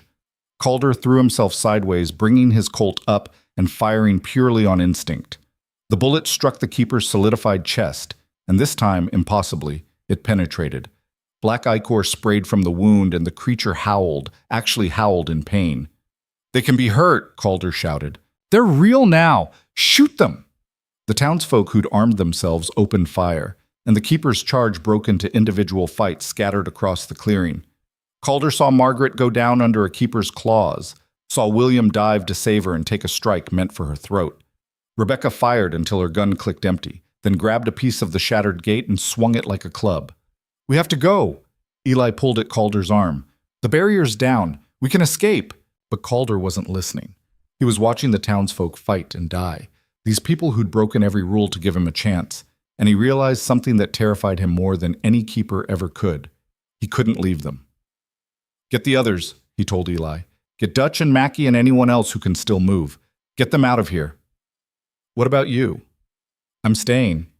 "Boss, that's crazy. This is what we wanted. Freedom. We can go right now." Calder grabbed the kid by his vest, pulling him close. "Listen to me. These people saved our lives. They're dying because we asked them to rebel. I can't—" His voice cracked. I can't add that to everything else I've done. Not this time. Then I'm staying too. The hell you are. You got a chance to be something better than what I made you. Don't waste it dying in this cursed place. Tears streamed down Eli's face. I ain't leaving you, boss. Not after everything. A keeper crashed into them, separating them, and Calder rolled with the impact, coming up firing. His bullet took the creature in what passed for its head, and it dissolved back into shadow with a final shriek. But more were coming, always more, an endless tide of judgment and rage. He saw Dutch fighting back to back with an old man he didn't recognize, both of them wielding knives against claws that could shred steel. Mackie had picked up a timber from a collapsed building and was using it like a club, his massive strength driving keepers back with each swing. And there was Eli, ignoring Calder's orders as usual, standing beside Rebecca and protecting her while she reloaded. The fight raged on, minutes blurring into hours. Calder's gun ran dry and he drew his knife, then lost that and picked up a piece of broken metal, then lost that and fought with his bare hands. Blood ran freely, his own, the keeper's black ichor, the red of dying townsfolk. The ground became slick with it, and still they came. We can't win this, Dutch screamed over the chaos, bleeding from a dozen wounds. There's too many. He was right. For every keeper they killed, 2 more seemed to appear. The townsfolk were falling one by one, dragged down by claws or simply collapsing from exhaustion. Even Mackie, tough as old leather and twice as stubborn, was slowing down. Calder found himself standing over Rebecca's unconscious form, his back against a wall of rubble, facing 3 keepers that had him cornered. His arms felt like lead. His vision swam. Every breath sent daggers through his cracked ribs. This was it then. The end he'd always known was coming, just arriving in a stranger form than he'd imagined. The keepers advanced, claws raised for the killing strike. A sound like thunder rolled across Haven Ridge, so loud it shook the ground and sent birds exploding from trees that shouldn't have existed. The keepers froze mid-attack, their void faces turning upward. Calder followed their gaze and his breath caught in his throat. The sky was opening, not clouds parting. The sky itself was splitting down the middle like a curtain being drawn back. And beyond it was light, pure and white, and so bright it hurt to look at directly. The light poured down into Haven Ridge like water, washing over the combatants, and where it touched the keepers, they simply ceased to exist. No screaming, no fighting back. They just dissolved into nothing, as if they'd never been real at all. The remaining townsfolk collapsed, too exhausted to run even if they'd wanted to. Calder sank to his knees, unable to process what he was seeing. The light intensified until it was the only thing visible, erasing the town and the desert and the shattered gate, reducing the entire world to pure radiance. Then, just as suddenly, it was gone. Calder blinked, his vision slowly adjusting. He was still in the clearing, still surrounded by the wounded and dying, but everything had changed. The gate was gone completely, not shattered, but simply absent, as if it had been erased from reality. The keepers were nowhere to be seen, and standing in the center of the clearing where the gate had been was a woman. She appeared to be made of the same light that had just filled the sky, though dimmed enough now that they could look at her without pain. Her features were indistinct, shifting subtly, as if she existed slightly outside of normal space. When she spoke, her voice came from everywhere and nowhere at once. What you have done here was never meant to happen, she said. And though there was no anger in her tone, Calder felt the weight of cosmic disapproval. The living do not belong in places of judgment. The mechanism has been destroyed. The compact is broken. Good, Calder rasped, forcing himself to his feet. Your compact was sick, trapping people, feeding on their suffering, making them believe they could earn redemption while ensuring they never could. If breaking that makes me damned, so be it. The woman regarded him with those shifting features. You misunderstand. The compact was not designed to torture. It was designed to preserve, to give those who had fallen a final chance to prove they had learned, had grown, had become capable of something better than what they were. Then why did no one ever leave? Margaret asked, pulling herself upright despite her wounds. Why did we stay trapped for years, decades, while people we knew disappeared and we had no idea if they'd succeeded or failed? Because the test was not about time served, the woman replied. It was about genuine change. And genuine change is rare. Most who come here are too set in their patterns, too comfortable with their sins. They perform the motions of redemption without ever truly transforming. She gestured at the wounded townsfolk surrounding them. But you, all of you did something unprecedented. You chose to sacrifice your own salvation to save others. You broke the rules not out of selfishness or violence, but out of compassion, out of love. Silence fell over the clearing as her words sank in. What happens now? William asked quietly. We've broken the mechanism, destroyed the gate. Are we to be punished? No, the woman said, and for the first time something that might have been a smile crossed her shifting features. You are to be released. All of you who fought here tonight, who chose others over yourselves, you have proven what the compact existed to prove. You are free. The light returned, gentler this time, forming a path that led away from Haven Ridge into the desert beyond. But it wasn't the barren wasteland they'd crossed to get here. Through the light, Calder could see glimpses of something else, places that might have been memories or might have been futures, families and homes and lives unlived. Step through, the woman invited, and be what you were meant to be. Margaret was the first to move. She walked toward the light, supported by another woman who'd fought beside her, and as she stepped onto the glowing path, her wounds healed. The years fell away from her face, and she turned back with tears streaming down her cheeks. It's real, she sobbed. It's actually real. One by one, the townsfolk rose and walked toward the light. William went, his judge's face soft with wonder. Rebecca went, still clutching her empty pistol. Dozens of them, people who'd been dead for years or decades, all walking toward a second chance they'd earned in blood and sacrifice.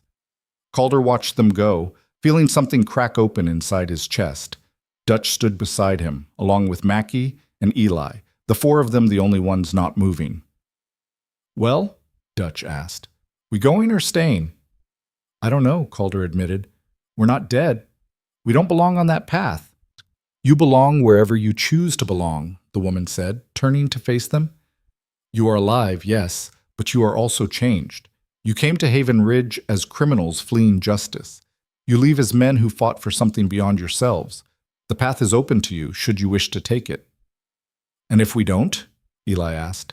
Then you return to the world you came from to face whatever consequences await you there. The choice, as always, is yours. Calder looked at the path of light, at the glimpses of redemption it offered, and felt the weight of 41 years of violence pressing down on him.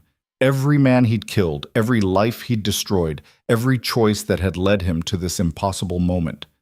He could walk away from all of it, step through that light, and become someone new, someone better. But would that really erase what he'd done? Would it bring back the banker whose children would grow up without a father? Would it undo the pain he'd caused, the blood he'd spilled, the darkness he'd spread across the world? I can't, he said quietly. I can't just walk away from it all. Those people I hurt, they don't get a second chance. Why should I? Because you earned it, the woman replied. Because you changed. Did I? Or did I just do one decent thing after a lifetime of evil? Calder shook his head. I appreciate what you're offering, but I don't deserve it. I know what I am, what I've always been. Boss, Eli started, but Calder held up a hand. You three should go. You fought well tonight. You stood for something that mattered. Take the chance you're being offered. Dutch laughed, rough and real. After 8 years of riding together, you think I'm going to abandon you now? Not a chance, Calder. We go together or not at all. Same here, Mackie rumbled. Eli just stepped closer, making his position clear without words. Calder felt his throat tighten with emotion he hadn't allowed himself to feel in decades. These men, these criminals and killers, choosing loyalty over salvation. It was the most beautiful and heartbreaking thing he'd ever witnessed. We're staying, he told the woman. All of us. Send us back to whatever we left behind. We'll face it together. The woman studied them for a long moment, her shifting features impossible to read. Then she nodded. Very well. But know this, the choice you make today will echo forward through time. You cannot walk the path now, but the path will remember you. When your true end comes, when death finally claims you as it must claim all living things, the light will be waiting. This I promise. That's more than I expected, Calder said. More than I deserve. Perhaps, or perhaps you finally understand what deserving means. The light began to fade, the path dissolving back into ordinary desert. The woman went with it, her form becoming transparent, then vanishing entirely. Haven Ridge itself started to change, the buildings aging years and seconds, paint peeling, wood rotting, until all that remained was ruins and sand. The four of them stood alone in the wasteland, the morning sun just breaking over the horizon. "Well," Dutch said into the silence, "that happened."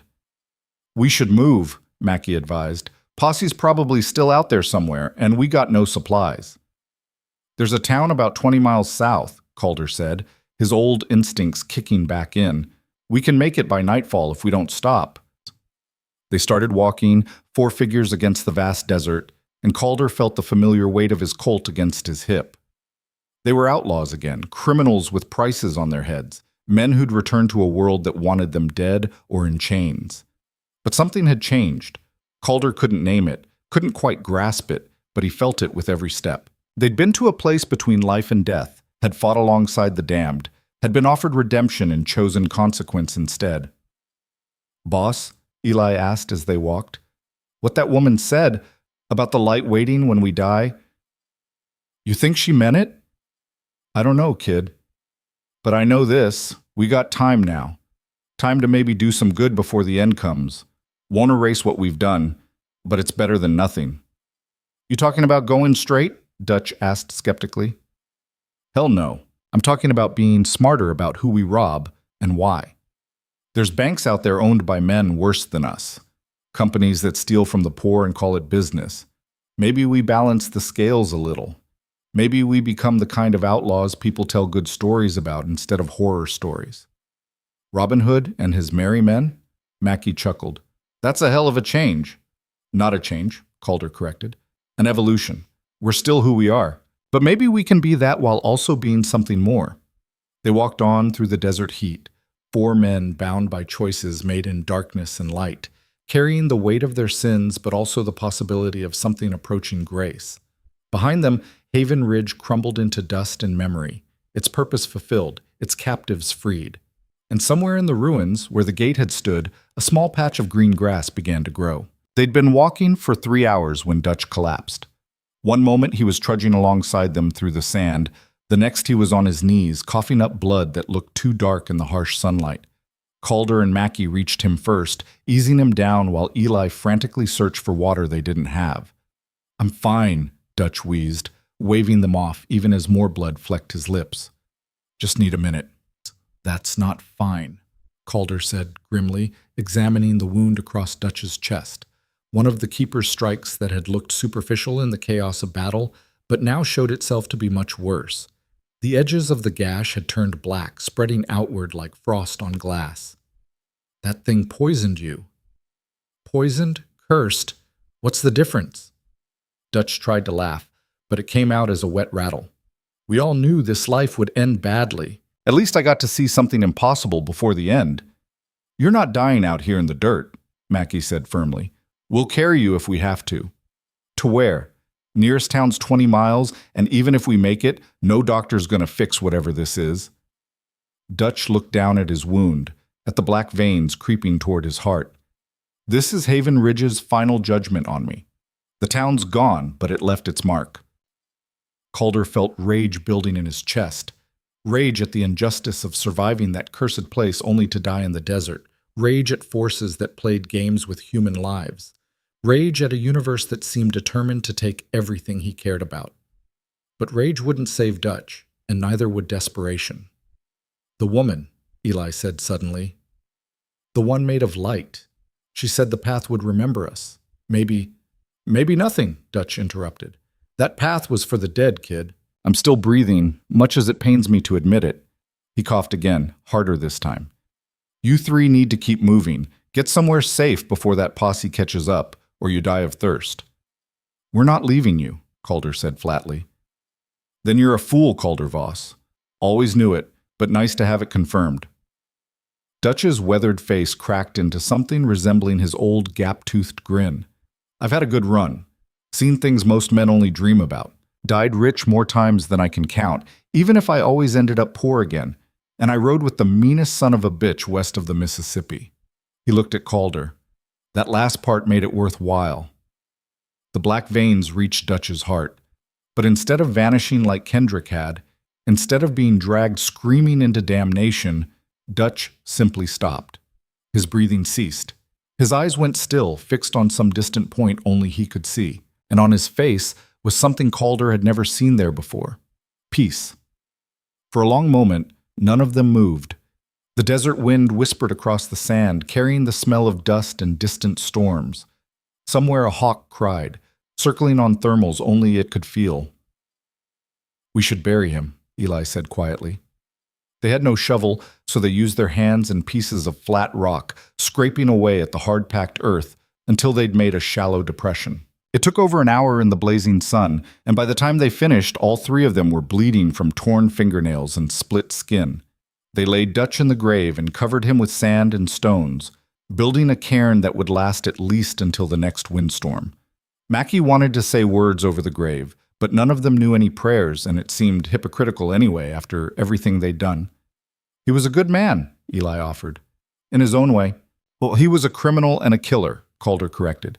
"But he was loyal, and that counted for something, more than most things in the end." They stood there in silence for another minute, paying respects the only way they knew how, by remembering, by bearing witness, by refusing to let Dutch Riley's death become just another unmarked grave in an endless desert. Then they walked on, 3 now instead of 4, the weight of loss heavy on their shoulders. The sun reached its zenith and began its descent before they saw signs of civilization. A road, rutted and rarely used, but a road nonetheless. Then a fence line, the posts weathered but standing. Finally, on the horizon, the shimmer of buildings that might have been a mirage but turned out to be real.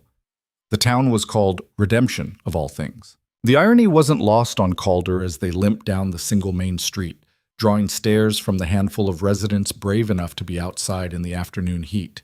It was smaller than Carthage, maybe 20 buildings total, with a general store, a boarding house, and a saloon that had seen better decades. "We need supplies," Calder said, leading them toward the store.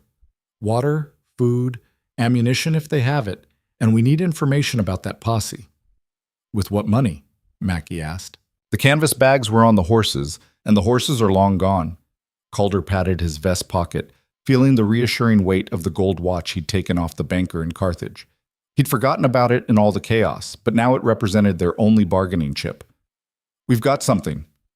The store was dim and cool inside, a welcome relief from the brutal sun. Behind the counter stood a woman in her 50s, gray-haired and sharp-eyed, the kind who'd seen everything and wasn't impressed by much. She looked them over, 3 hard men, bloodied and exhausted, with guns on their hips and desperation in their eyes, and her expression didn't change. "Help you?" she asked neutrally. Calder pulled out the watch, setting it on the counter. "Need supplies. Water, food for 3 days, ammunition for Colts and a Winchester if you stock it. This should more than cover it." The woman picked up the watch, examined it with the practiced eye of someone who knew value when she saw it. "This is quality work. Where'd you get it? Does it matter?" "Suppose not, long as you're not planning to rob me after I give you what you want." "No, ma'am. We're just passing through." She studied him for another long moment, then nodded. "Fair enough. I'll get your supplies together. Might take a few minutes." While she worked, Calder moved to the window, watching the street. Something felt wrong about this town, though he couldn't put his finger on what. It was too quiet, maybe. Or too watchful. The few people he could see seemed to be paying careful attention to everywhere except the store, which was exactly the kind of behavior that meant they were very interested indeed. "Boss?" Eli said quietly from beside him. "You feel it too?" "Yeah, we're being watched." "Think it's the posse?" "If it is, they would have made their move already. This is something else." The storekeeper returned with their supplies packed in canvas sacks. "That'll do you for 3 days if you ration careful. As for ammunition," she pulled out 2 boxes and set them on the counter. "That's all I got. Been hard to get supplies out here lately. Railroad's been having trouble." "What kind of trouble?" Calder asked, paying more attention now. "The kind that involves robbers and dead guards. Garrison Railroad's been hit 4 times in the last 2 months. Companies threatening to stop service to all the small towns unless the robberies stop." She paused. "You boys wouldn't know anything about that, would you?" We've been out of circulation for a while. Mm-hmm. She didn't sound convinced, but she pushed the supplies across the counter anyway. There's a boarding house 2 doors down. Woman named Helen runs it. She'll give you rooms if you can pay. Appreciate it. Calder gathered the supplies, distributing them among the 3 of them. The weight felt good, solid, real, in a way nothing had felt since they'd stumbled into Haven Ridge. They were halfway to the door when the woman spoke again. One more thing. You might want to leave before sundown. Town gets complicated after dark. Calder turned back. What do you mean? Just friendly advice. Take it or don't. Outside, the afternoon heat had subsided slightly, but the sense of being watched had intensified. Calder could feel eyes on them from every building, every alley. His hand drifted toward his Colt, not drawing, but ready. We staying or going? Mackie asked quietly. Staying, Calder decided. We're in no shape for another desert crossing, and we need rest. But we stay alert, and we don't split up. The boarding house was a 2-story structure that had been white once but had faded to the color of old bones. Helen turned out to be a thin woman with kind eyes and hands that shook slightly, though whether from age or illness or fear, Calder couldn't tell. She gave them a room with 3 beds on the 2nd floor, took their money without comment, and told them dinner would be served at 6. They collapsed onto the beds without bothering to remove their boots, exhaustion hitting all at once now that they'd stopped moving. Calder meant to stay awake, to keep watch, but his body had other ideas. Within minutes, he was asleep, falling into dreams of shadow creatures and gates that led nowhere good. He woke to the sound of gunfire. The sun had set while he slept, and the room was dark except for moonlight streaming through the window. More shots rang out from somewhere down the street, followed by shouting and the thunder of hooves. Calder was on his feet instantly, gun drawn, moving to the window. What he saw made no sense.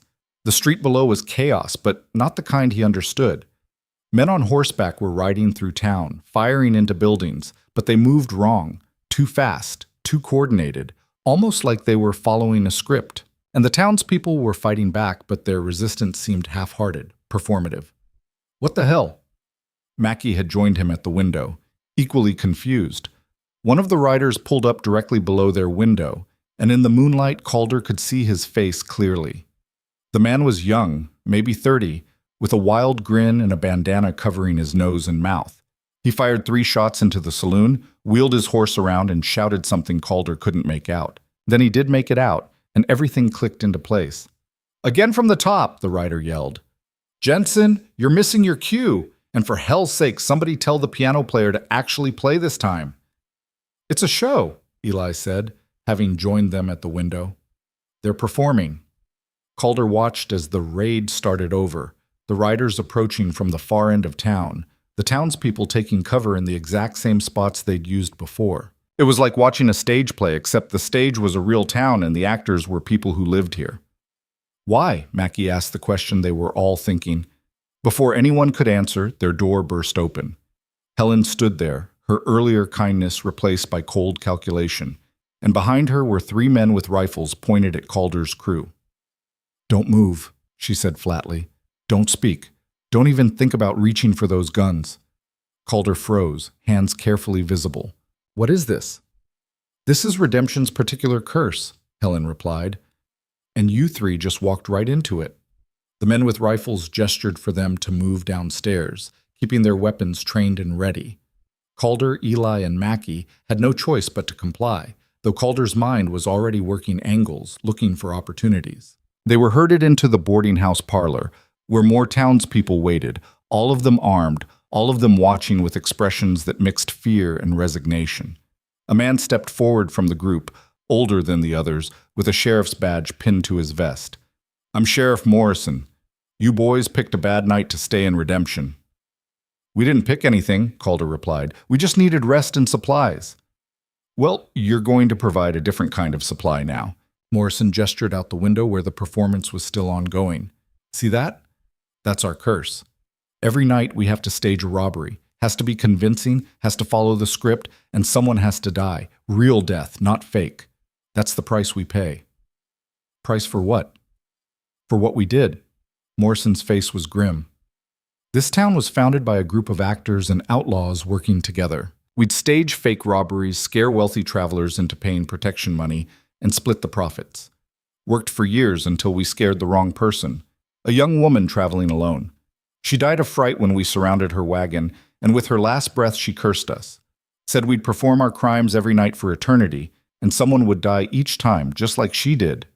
Calder felt sick understanding wash over him. And you need outsiders to die, so it's not one of you.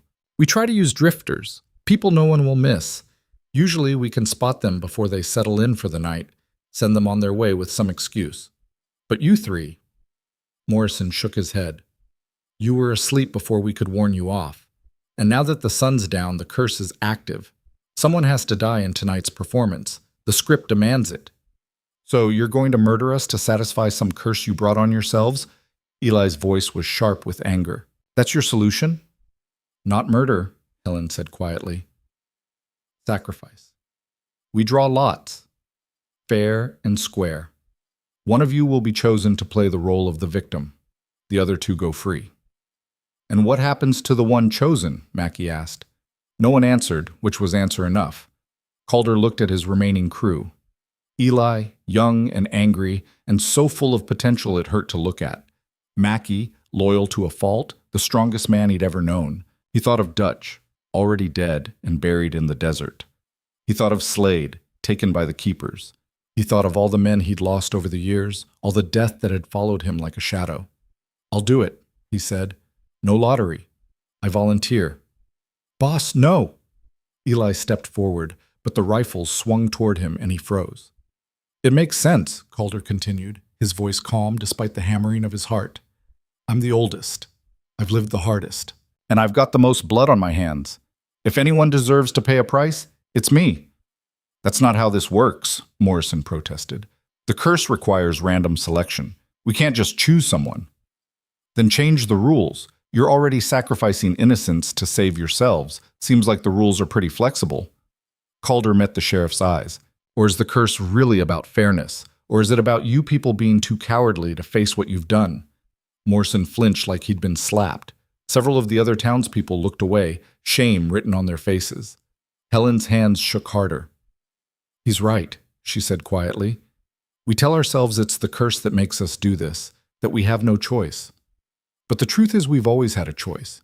We chose to prioritize our own lives over strangers. We chose to become exactly what we pretended to be all those years ago, real criminals instead of actors. Helen, don't, Morrison started. No, I'm done. I've been done for years. I just didn't have the courage to say it. She turned to Calder. If you truly volunteer, if you walk into that performance knowing what will happen, the curse might break. Or it might not. But at least you'll die honestly, which is more than any of us can say. Calder nodded. Tell me what I need to do. The performance had reached its midpoint by the time they brought Calder outside. The writers were making their circuit through town, firing blanks into the air, while townspeople screamed on cue and dove for cover. It was surreal watching something so violent play out with such careful choreography. Morrison explained the script quietly. You'll be in the street when the lead writer comes through. He'll demand your money. You'll refuse. He'll shoot you. You'll die. That's all the curse requires. Sounds simple enough. It's not simple, Morrison said, and for the first time Calder heard genuine regret in the man's voice. Death never is. I'm sorry it came to this. You're not sorry enough to stop it from happening, though. Morrison had no answer for that. Eli and Mackie were being held at gunpoint near the saloon, forced to watch. Calder caught Eli's eye and shook his head slightly. Don't do anything stupid. The kid looked ready to try something anyway, but Mackie's massive hand on his shoulder kept him in place. Calder walked to the center of the street, feeling the weight of his Colt against his hip. They hadn't taken his gun, which seemed foolish until he realized the curse probably required him to be armed. Can't stage a convincing robbery if the victim is already disarmed. The night air was cool against his face. Above, stars wheeled in patterns he'd learned to navigate by as a young man. He thought about his life. 41 years of violence and running, of loyalty to men who probably didn't deserve it, and cruelty to people who definitely didn't. If this was where it ended, at least it would mean something. At least Eli and Mackie would go free. The riders approached, 8 of them, moving in formation. The lead rider was the young man Calder had seen earlier, still wearing that wild grin that didn't reach his eyes. He pulled up his horse 10 feet from Calder. "Your money," the rider said, his voice flat with repetition. "Hand it over." Calder was supposed to refuse. That was the script. But looking at this young man, probably not even 30, trapped in an eternal cycle of play-acting murder, Calder felt something shift inside him. "No," he said, but not the defiant no the script called for. "I won't give you my money because you don't really want it. You want freedom from this curse, same as everyone else in this town. And killing me won't give you that. It'll just add one more death to the pile you're already drowning in." The rider's grin faltered. "That's not... You're supposed to..." "I know what I'm supposed to do, but I've spent my whole life following scripts I didn't write, playing roles I didn't choose. I'm done with that." Calder raised his voice so everyone watching could hear. "This curse exists because you let it exist, because you keep feeding it what it wants instead of standing up and saying no more. You think some dead woman's words have power over you? The only power they have is what you give them." "Shut up," Morrison shouted from the sidelines. "You're going to ruin everything." "Good. It deserves to be ruined." Calder turned in a circle, addressing the whole town. "I've been to a place where the dead are trapped by their own guilt, forced to follow impossible rules by forces they can't see or fight. I watched good people suffer because they believed they deserved punishment. And you know what I learned? The only real prison is the one we build for ourselves." The lead rider had dismounted now, his horse forgotten. "What are you talking about? What place?" "Somewhere between life and death where people like us, people who've done terrible things, are given a chance to change. And I learned that change doesn't come from following rules or performing rituals or sacrificing others to save yourself. It comes from choosing, right now, to be better than what you were." "You're insane," Morrison said, but his voice shook. "Maybe. Or maybe I'm the only sane person here." Calder looked at the young rider. "What's your name?" "Thomas. Thomas Riley." "Thomas, how long have you been riding in this performance?" 6 years, since I was 24. "And how many people have died in those 6 years?" Thomas's face went pale. I don't know. We don't count. It's easier if we don't..." "Count," Calder demanded. "Right now, how many?" Maybe 200. More. I don't know." Thomas's composure cracked, tears streaming down his face.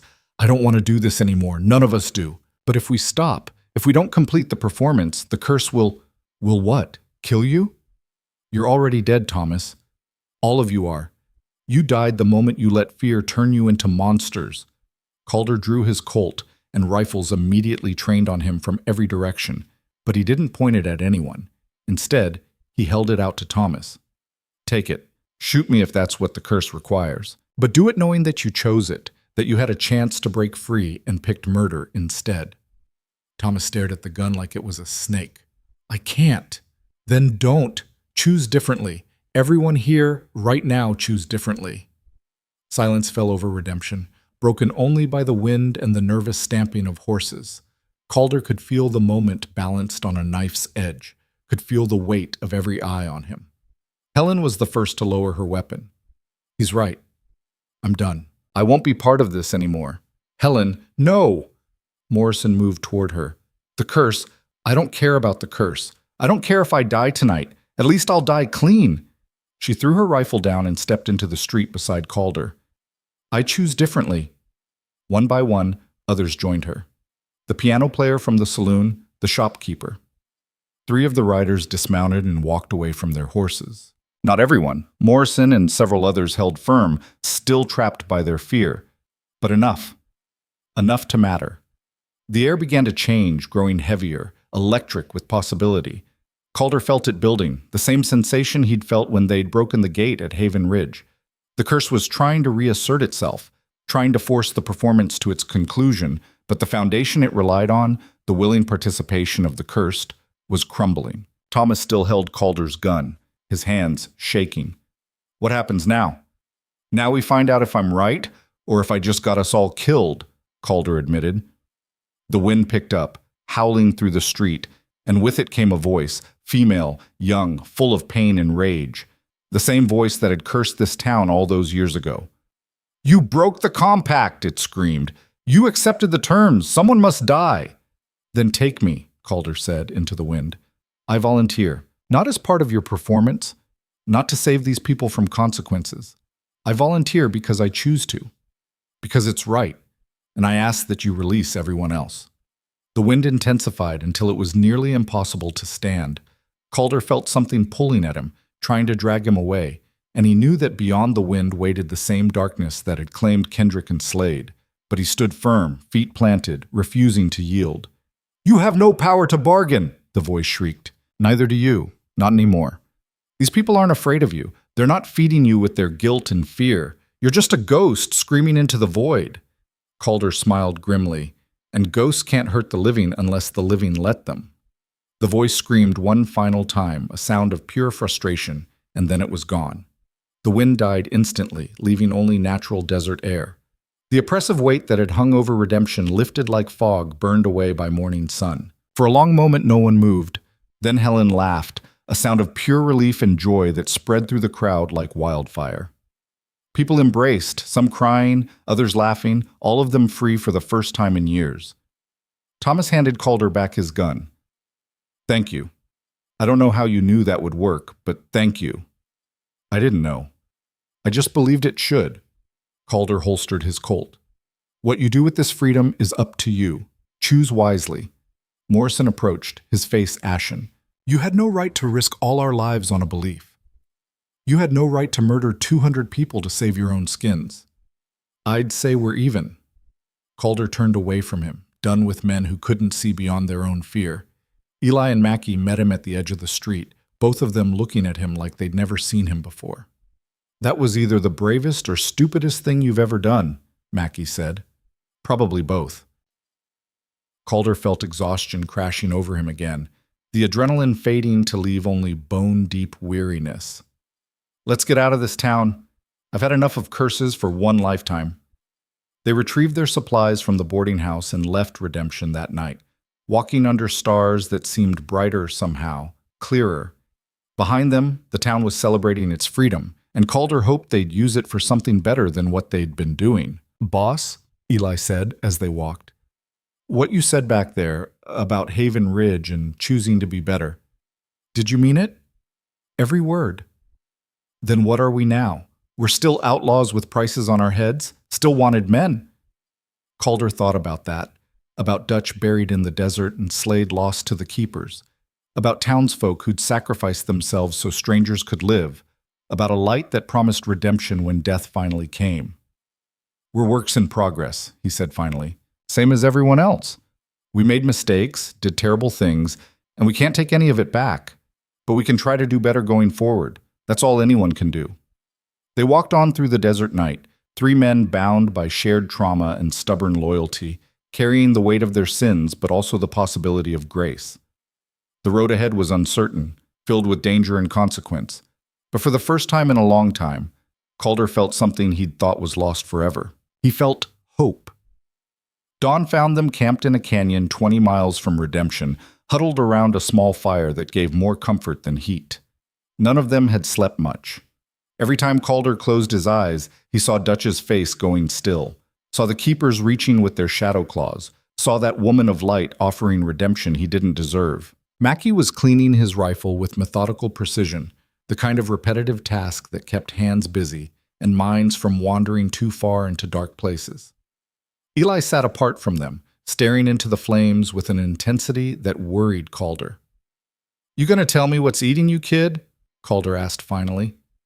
Eli didn't look up. "That woman in Haven Ridge, the one made of light, she said I hadn't killed anyone yet. But that's not true." The words hung in the air like gun smoke. Mackie stopped cleaning his rifle. Calder felt his chest tighten with something that might have been grief or might have been recognition. "Tell me," Calder said quietly. "My first job. The stagecoach outside of Silver Creek, remember? You said it would be easy. Stop the coach. Take the strongbox. No one gets hurt." Eli's voice was hollow. "But there was a guard. Young guy, maybe 18. He drew on us, and I panicked, shot him before I even knew what I was doing. He died right there in the dirt while his mother screamed from inside the coach. Why didn't you tell me? Because you would have sent me away. Told me I wasn't cut out for this life. And I couldn't go back home, couldn't face what I'd left behind, so I just buried it. Told myself it didn't happen, that someone else pulled the trigger. But in Haven Ridge, when we touched that gate, Eli finally looked at Calder, his young face etched with pain. I saw him again, saw his mother, saw what my lie cost me. Calder moved to sit beside him, close enough that their shoulders touched. I'm sorry, kid. Sorry you had to carry that alone. You're not mad? That I lied? Mad? No. We've all lied to ourselves about what we've done. It's the only way to keep going sometimes. Calder stared into the fire, seeing his own ghost dancing in the flames. But Haven Ridge taught me that lying doesn't make the weight go away. It just makes you weaker when you finally have to carry it. So what do I do now? You do what I should have done years ago. You acknowledge it, you own it, and you try to do better. That boy's death is part of you now, Eli. You can let it destroy you, or you can let it guide you toward being someone who never makes that mistake again. Mackie spoke up from across the fire. We all got blood on our hands. Question is, what we wash them with going forward. More blood or something cleaner. They sat in silence as the sun climbed higher, burning away the night's chill.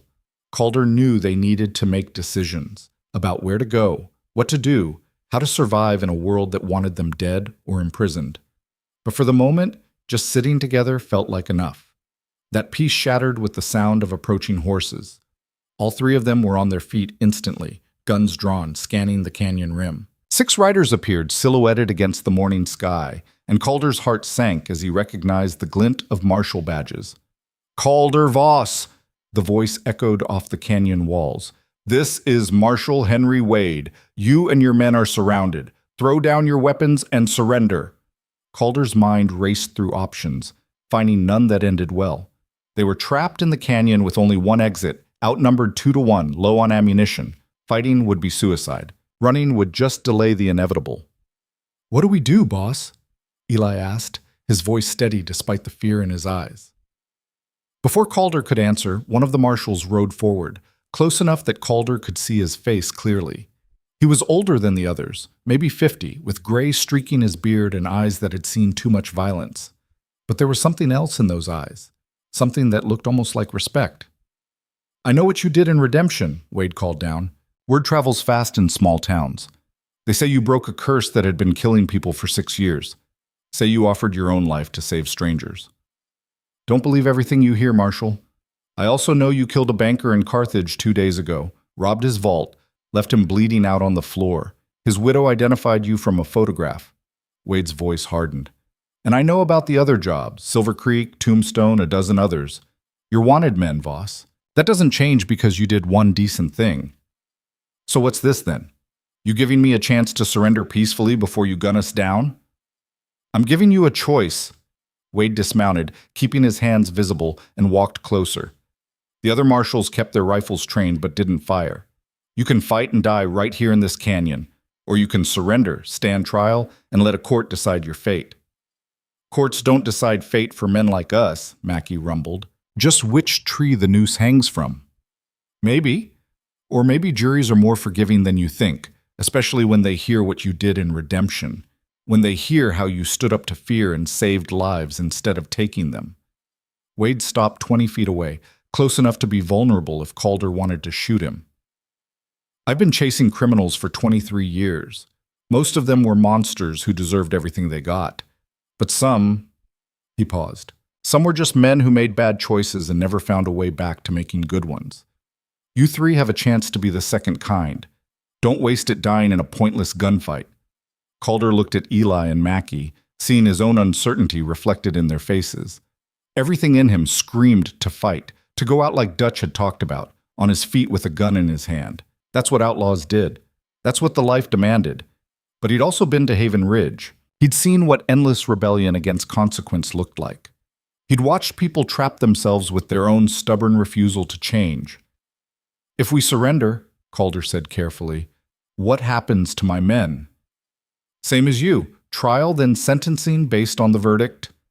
And if I order them to run while I hold you off? Wade's expression didn't change. Then they die anyway when my deputies catch them, and you die here. Nobody wins. Calder holstered his gun. The action felt wrong, unnatural, like cutting off his own hand, but it also felt right in a way he couldn't articulate.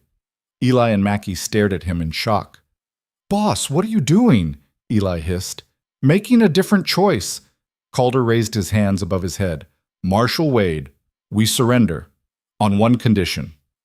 You're not in a position to negotiate. Hear me out anyway. When we stand trial, I want the jury to hear everything, not just about Carthage and the other robberies. I want them to hear about Haven Ridge, about redemption, about what we've seen and what we've learned. They won't believe most of it, but maybe, just maybe, they'll see that we're trying to be better than we were." Wade studied him for a long moment. "I can't promise they'll care, but I can promise they'll hear it. That good enough?" "It'll have to be."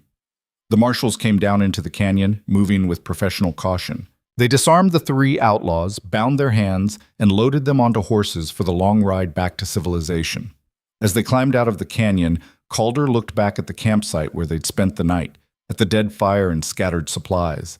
It felt like leaving behind more than just a temporary camp. It felt like leaving behind an entire way of life. The ride to Carthage took 2 days. They camped at night under heavy guard, the marshals taking turns on watch to ensure no escape attempts. Wade treated them fairly, gave them food and water, didn't rough them up or parade them through towns for show. It was almost respectful, which made everything harder somehow. Being treated like a monster would have been easier than being treated like a man. On the second night, Wade sat down beside Calder while the others slept. "You really been to a place for the dead?" "Yes." "What was it like?" Calder thought about how to explain Haven Ridge to someone who hadn't seen it. Imagine every mistake you ever made, every person you ever hurt, all of it staring you in the face and demanding you prove you've changed. Imagine knowing that one slip, one moment of weakness, sends you to damnation. And imagine living that way for years, decades, never knowing if you're making progress or just fooling yourself. Sounds like hell. It was purgatory. Hell came after, for those who failed. Wade was quiet for a moment. "You think that's what waits for all of us, after we die?" "I don't know. But I know there's something. I've seen it, touched it. And I know that who we are when we die matters more than we might want to believe." "Is that why you surrendered? Because you're hoping for redemption?" "I surrendered because I'm tired of running, tired of being what I've been. If I hang for it, at least I'll hang as a man who tried to change, not just another outlaw who died shooting." Calder looked at the marshal. "What about you? You ever think about what you're carrying? All the men you've killed or brought in to hang?" Wade's face hardened. "Every day. But I tell myself I'm on the right side of the law, that what I do serves justice. Maybe that's enough. Maybe it's not." He stood, brushing dust from his pants. "Get some sleep, Voss. Tomorrow we reach Carthage, and then your fate's out of my hands." They entered Carthage at noon, and the town came out to see. The widow of the banker they'd killed stood on the boardwalk, her face a mask of rage and grief, her children clinging to her skirts. Other townspeople shouted curses or threw stones that the marshals deflected with their horses. Calder took it all in silence, accepting it as part of the price owed. The jail was a small brick building that smelled of old sweat and despair.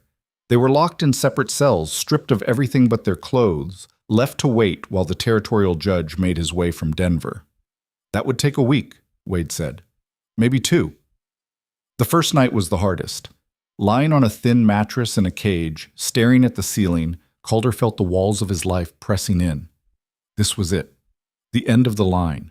No more running, no more riding, no more freedom. Just waiting for a trial that would probably end with a rope. "You awake, boss?" Eli's voice came from the next cell. "Yeah. I'm scared." "Me too, kid." "You think we made the right choice? Surrendering instead of fighting?" Calder thought about Dutch dying in the desert, about Slade being dragged through the gate, about all the men who'd ridden with him over the years and ended up in unmarked graves. "I think we made a different choice. Whether it's right or wrong, we'll find out." Days blurred together in the monotony of jail. Meals came and went, sunlight moved across the wall. Wade visited occasionally with news. The judge had been delayed. The trial would be in 3 weeks. The widow was demanding they hang regardless of the verdict. On the 6th day, a woman came to visit. She wasn't from Carthage. That much was clear from her clothes. Fine fabric, city-made, expensive. She was maybe 35 with dark hair and eyes that seemed to see straight through pretense to truth. The guard brought her to Calder's cell and left them alone. "Mr. Voss," she said, her voice cultured but not unfriendly. "My name is Catherine Reeves. I'm an attorney from Denver. I can't afford a lawyer, ma'am. I'm not here for money. I'm here because I heard about what happened in Redemption. I have, let's call them clients, who are very interested in men who break curses and save lives." She pulled a chair close to the bars. "Tell me everything. Start with the robbery in Carthage and don't leave anything out." Calder studied her, looking for the angle, the trap, but all he saw was genuine curiosity and something that might have been hope. So he told her everything. The storm, Haven Ridge, the keepers, the gate, the woman of light, redemption and its nightly curse, the choices he'd made and why. When he finished, Catherine was silent for a long time. Finally, she said, "I believe you. Most people wouldn't. Most people haven't seen what I've seen. The world is stranger than we like to admit, Mr. Voss. And there are forces at work, forces that take an interest when someone breaks a supernatural compact or frees trapped souls." She leaned forward. "I can't get you acquitted. You committed the crimes you're charged with, and there are witnesses. But I can argue for mercy. I can present your recent actions as evidence of transformation, and I can try to save your life." "Why would you do that for a stranger?" "Because the world needs men who learn from their mistakes, needs proof that change is possible, even for those who've fallen furthest." Catherine smiled slightly. "And because my clients asked me to. They're very persuasive." "Who are these clients?" "People like you. People who've been to places between life and death and come back changed. We look out for each other." She stood, smoothing her skirt. "The trial starts in 2 weeks. I'll do everything I can. But, Mr. Voss, you need to understand, the best outcome I can hope for is life in prison instead of hanging. Are you prepared for that?" Calder thought about it.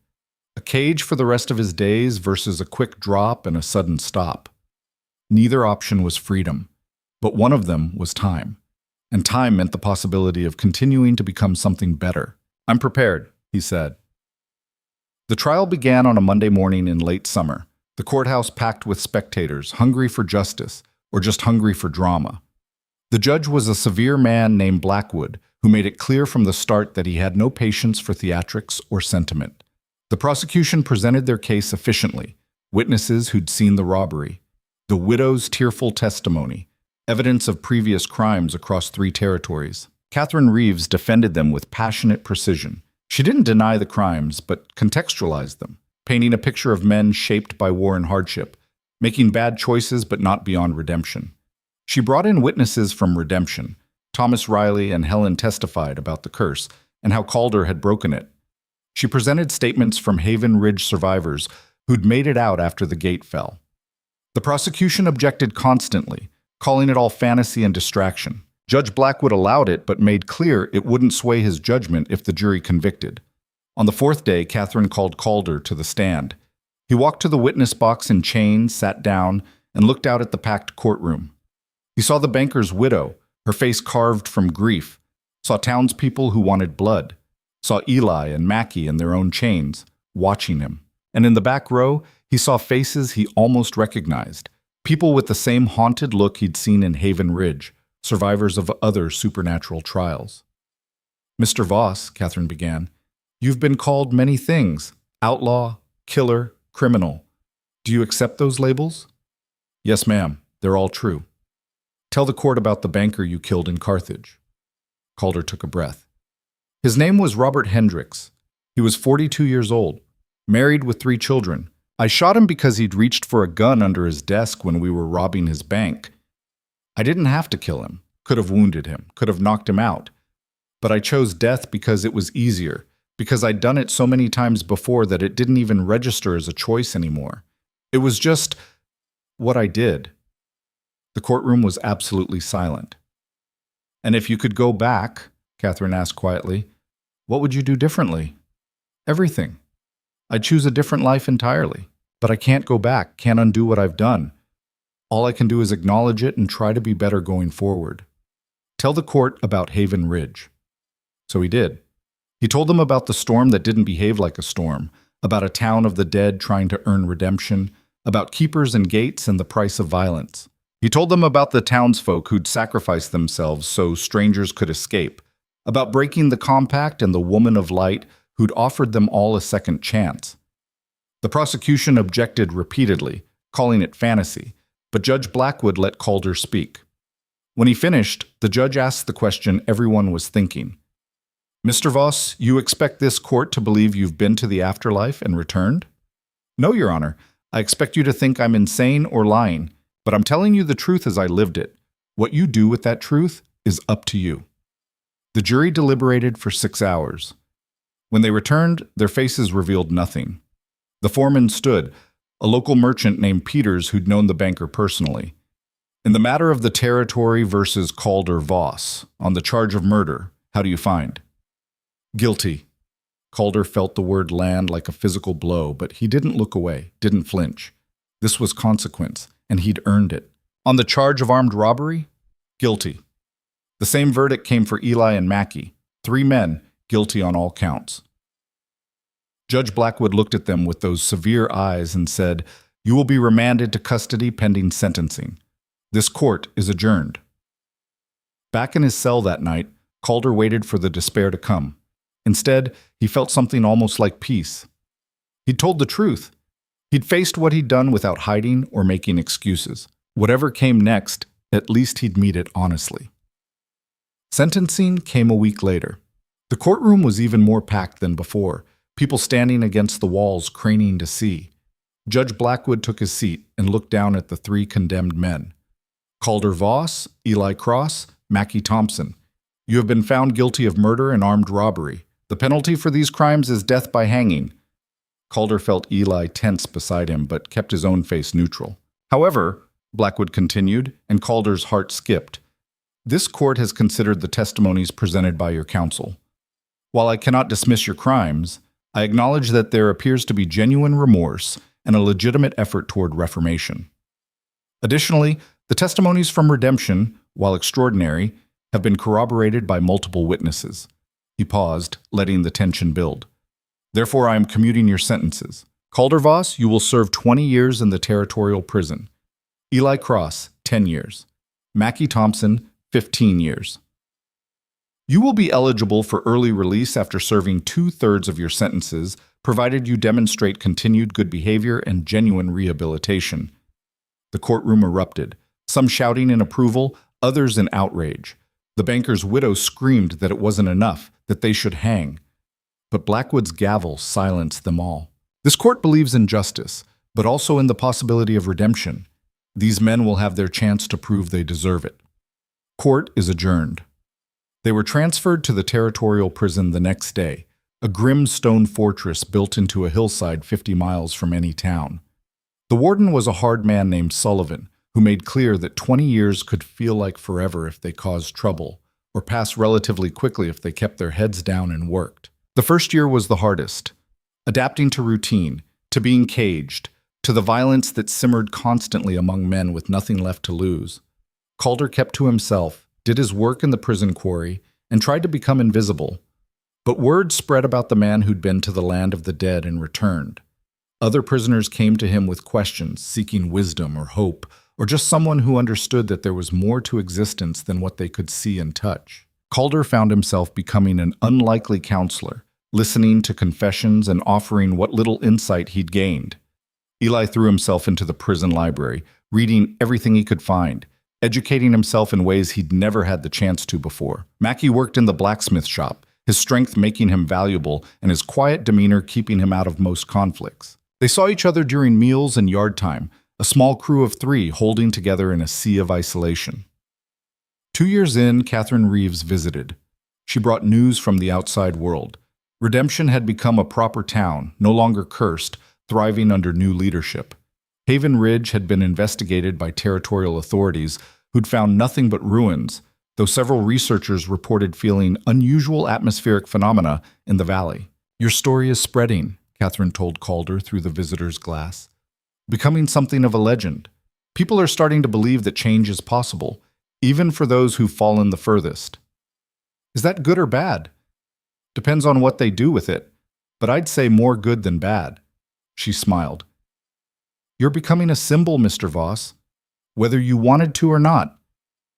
5 years in, the warden called Calder to his office. Sullivan was grayer now, worn down by years of managing the imprisoned. He gestured for Calder to sit. You've been a model prisoner, Voss. No fights, no contraband, no escape attempts. You've actually made my job easier by keeping some of the younger inmates from making stupid mistakes. Sullivan leaned back in his chair. I've been authorized to offer you a position. Prison chaplain retired last month. Job's yours if you want it. Comes with better quarters, better food, and it counts double toward your sentence reduction. I'm not a religious man, Warden. Neither was the last chaplain, if we're being honest. Job's not about preaching. It's about listening to men who need someone to talk to. You've been doing it anyway. This would just make it official. Calder thought about it. 8 years left on his sentence, maybe less with good behavior. But more importantly, a chance to do something meaningful with the time, to help men who were where he'd been, lost and looking for a way forward. I'll take it, he said. The years continued to pass. Calder counseled prisoners, presided over the simple services some of them wanted, and wrote letters for men who couldn't write themselves. He helped Eli prepare for his release, making sure the kid had a plan, had references, had a chance at a legitimate life. He watched Mackey become the prison's unofficial mediator, settling disputes before they became violence. And at night, in his small chaplain's quarters, Calder thought about Haven Ridge, about the light that had promised to be waiting when his time came. He wondered if he was earning it or if he'd already earned it when he chose to surrender instead of fight. He wondered if it even mattered, if the trying was the whole point. In his 10th year, Eli was released. Calder watched him walk out the gates with a mixture of pride and sorrow. The kid had grown into a man inside these walls, had educated himself, had genuinely changed.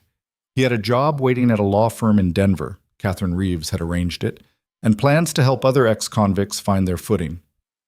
Thank you, boss, Eli said before he left, for everything, for teaching me, for protecting me, for showing me there was a way forward. You did that yourself, kid. I just pointed the direction. I'll visit when I can, and when you get out, there'll be a place for you in Denver if you want it. Calder smiled. I'll think about it. 2 years later, Mackey was released. The big man had served 13 years of his 15-year sentence, earned early release through model behavior. He was 56 years old, graying and slower but still strong, still carrying that quiet dignity that had always defined him. You could get out too, Mackey told Calder the day before his release. You've served enough time. Just ask the board. I'm not ready yet, Calder admitted. Got a few more men here who need help. A few more years to make sure I'm really changed and not just playing at it. You're the stubbornest man I ever met, Calder Voss. Takes one to know one. They gripped hands through the bars one last time. Two old outlaws who'd ridden through hell together and come out the other side changed.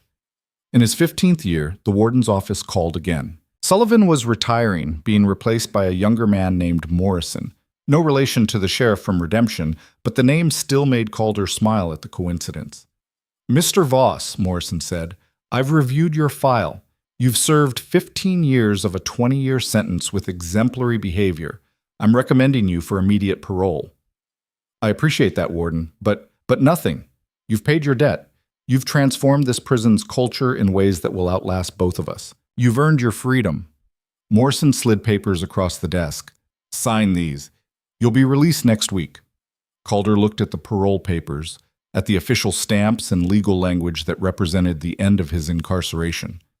At 56 years old, he was being offered a chance to live what remained of his life outside these walls. He signed. The day of his release dawned clear and bright. Calder walked out of the prison gates wearing civilian clothes that felt strange after 15 years of prison grays. A carriage waited, and stepping out of it was Eli, now 37 years old, successful and confident, barely recognizable as the scared kid who'd ridden into Haven Ridge. Welcome back, boss, Eli said, grasping Calder's hand. Denver's waiting, but Calder shook his head. I'm not going to Denver, kid. Then where?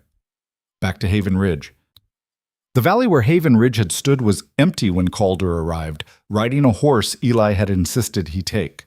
The buildings were gone, erased by time or divine intervention, leaving only the natural landscape, grass and trees and that impossible stream still running clear. But something had changed. Where the gate had stood, where Calder had helped shatter the mechanism of judgment, new growth had taken root. A garden of sorts, wild and untamed but beautiful, flowers growing in patterns that suggested intentional design. And sitting on a bench beside the stream, as if she'd been waiting for him, was a woman. She was older than when he'd last seen her, maybe 40 now, with threads of silver in her dark hair. But Calder recognized her immediately, Sarah from the Welcome House, who'd died at 19 and spent 14 years in Haven Ridge trying to earn redemption. "You came back," she said, smiling. "So did you. Thought you walked into the light with the others." "I did, but when they asked me what I wanted, where I wanted to go, I asked to come back here, to wait." She gestured at the garden. This is what Haven Ridge became after the curse broke. A place of healing instead of judgment, a sanctuary for those who need time to recover from their trials. "And you're the caretaker?" "Something like that. I help souls who aren't ready to move on, who need a quiet place to figure out who they want to be." Sarah stood, moving to stand beside him. "I've been watching you, Calder. All these years in prison, helping people, genuinely changing. I'm proud of you." "I'm not done yet. Still got more to make up for." "You'll never be done. That's the secret they don't tell you. There's no final accounting, no point where the scales balance perfectly. There's just the endless work of trying to be better today than you were yesterday." She took his hand, and Calder felt warmth spread through him. "But you can do that work anywhere. The question is, where do you want to do it?" Calder looked around the valley, at the beauty that had grown from the ashes of judgment, and felt something settle in his chest. For 15 years he'd been caged, paying his debt to society. He could go back to civilization, try to build a normal life in Denver with Eli and Mackie, could try to fade into obscurity and live out his remaining years in quiet anonymity. Or he could stay here, in this place between worlds, and help others the way he'd been helped. Could become a guide for lost souls, a counselor for the damned, a testament to the possibility of change. "I want to stay," he said. "If you'll have me." "I was hoping you'd say that." Sarah's smile widened. "There's work to do, Calder. Souls arrive here sometimes, people who've died still carrying their burdens, not ready for final judgment. They need someone who understands what they're going through, someone who's been there." "And what happens to me? Am I dead or alive?" "You're something in between. The light promised it would be waiting when your time came. This is that time, not death, but transition. You'll age slower here, live longer, exist in a state where the rules are different." She squeezed his hand. "And when you're finally ready, when you've helped enough people find their way, the light will come for you again. You'll have earned your rest." Calder thought about it for exactly 3 seconds before nodding. "Then let's get to work." The years that followed blurred together in a way that felt right instead of wrong. Souls came to the valley.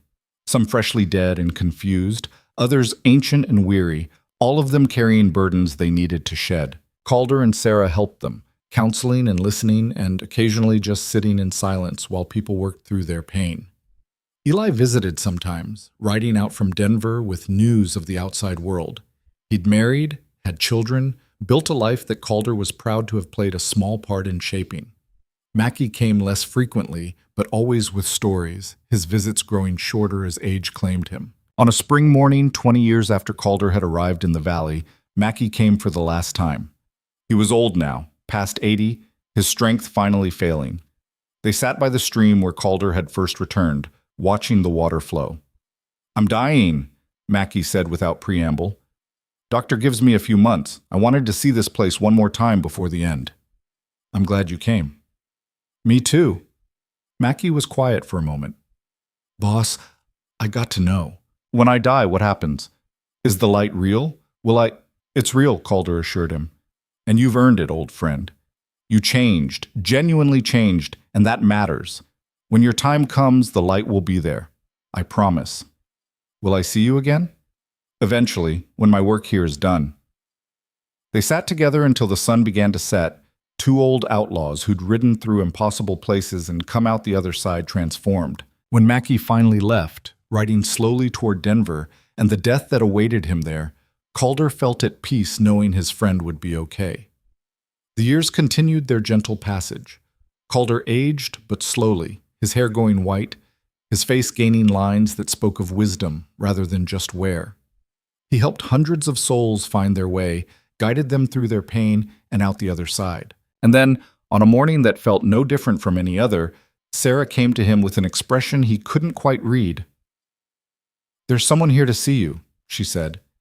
Standing at the edge of the valley, looking uncertain and hopeful and terrified all at once, was Dutch Riley. Calder's breath caught. "Dutch? But you died in the desert. You were buried there." "Yeah, but I woke up here about 20 minutes ago, confused as hell." Dutch looked around the valley. "Boss, what is this place?" "A second chance," Calder said, pulling his old friend into an embrace. "A place for people like us to figure out who we want to be." "People like us?"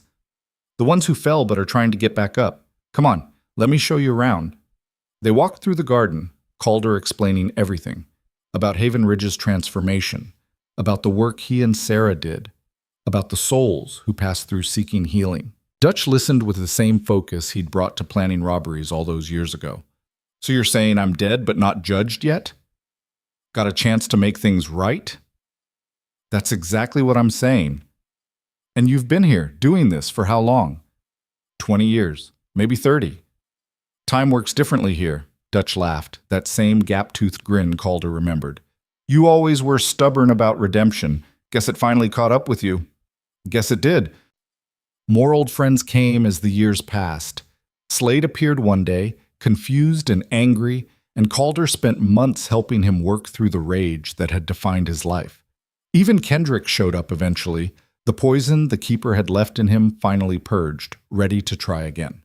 The crew was together again, not as outlaws, but as souls in service, helping others the way they'd needed help themselves. On a morning that might have been 50 years or 100 after Calder had first returned to the valley, time had long since lost meaning, Sarah found him sitting by the stream, watching the water flow. "It's time," she said gently. Calder looked at her, seeing the woman who'd become his partner, his friend, his anchor in this strange existence. "Time for what?"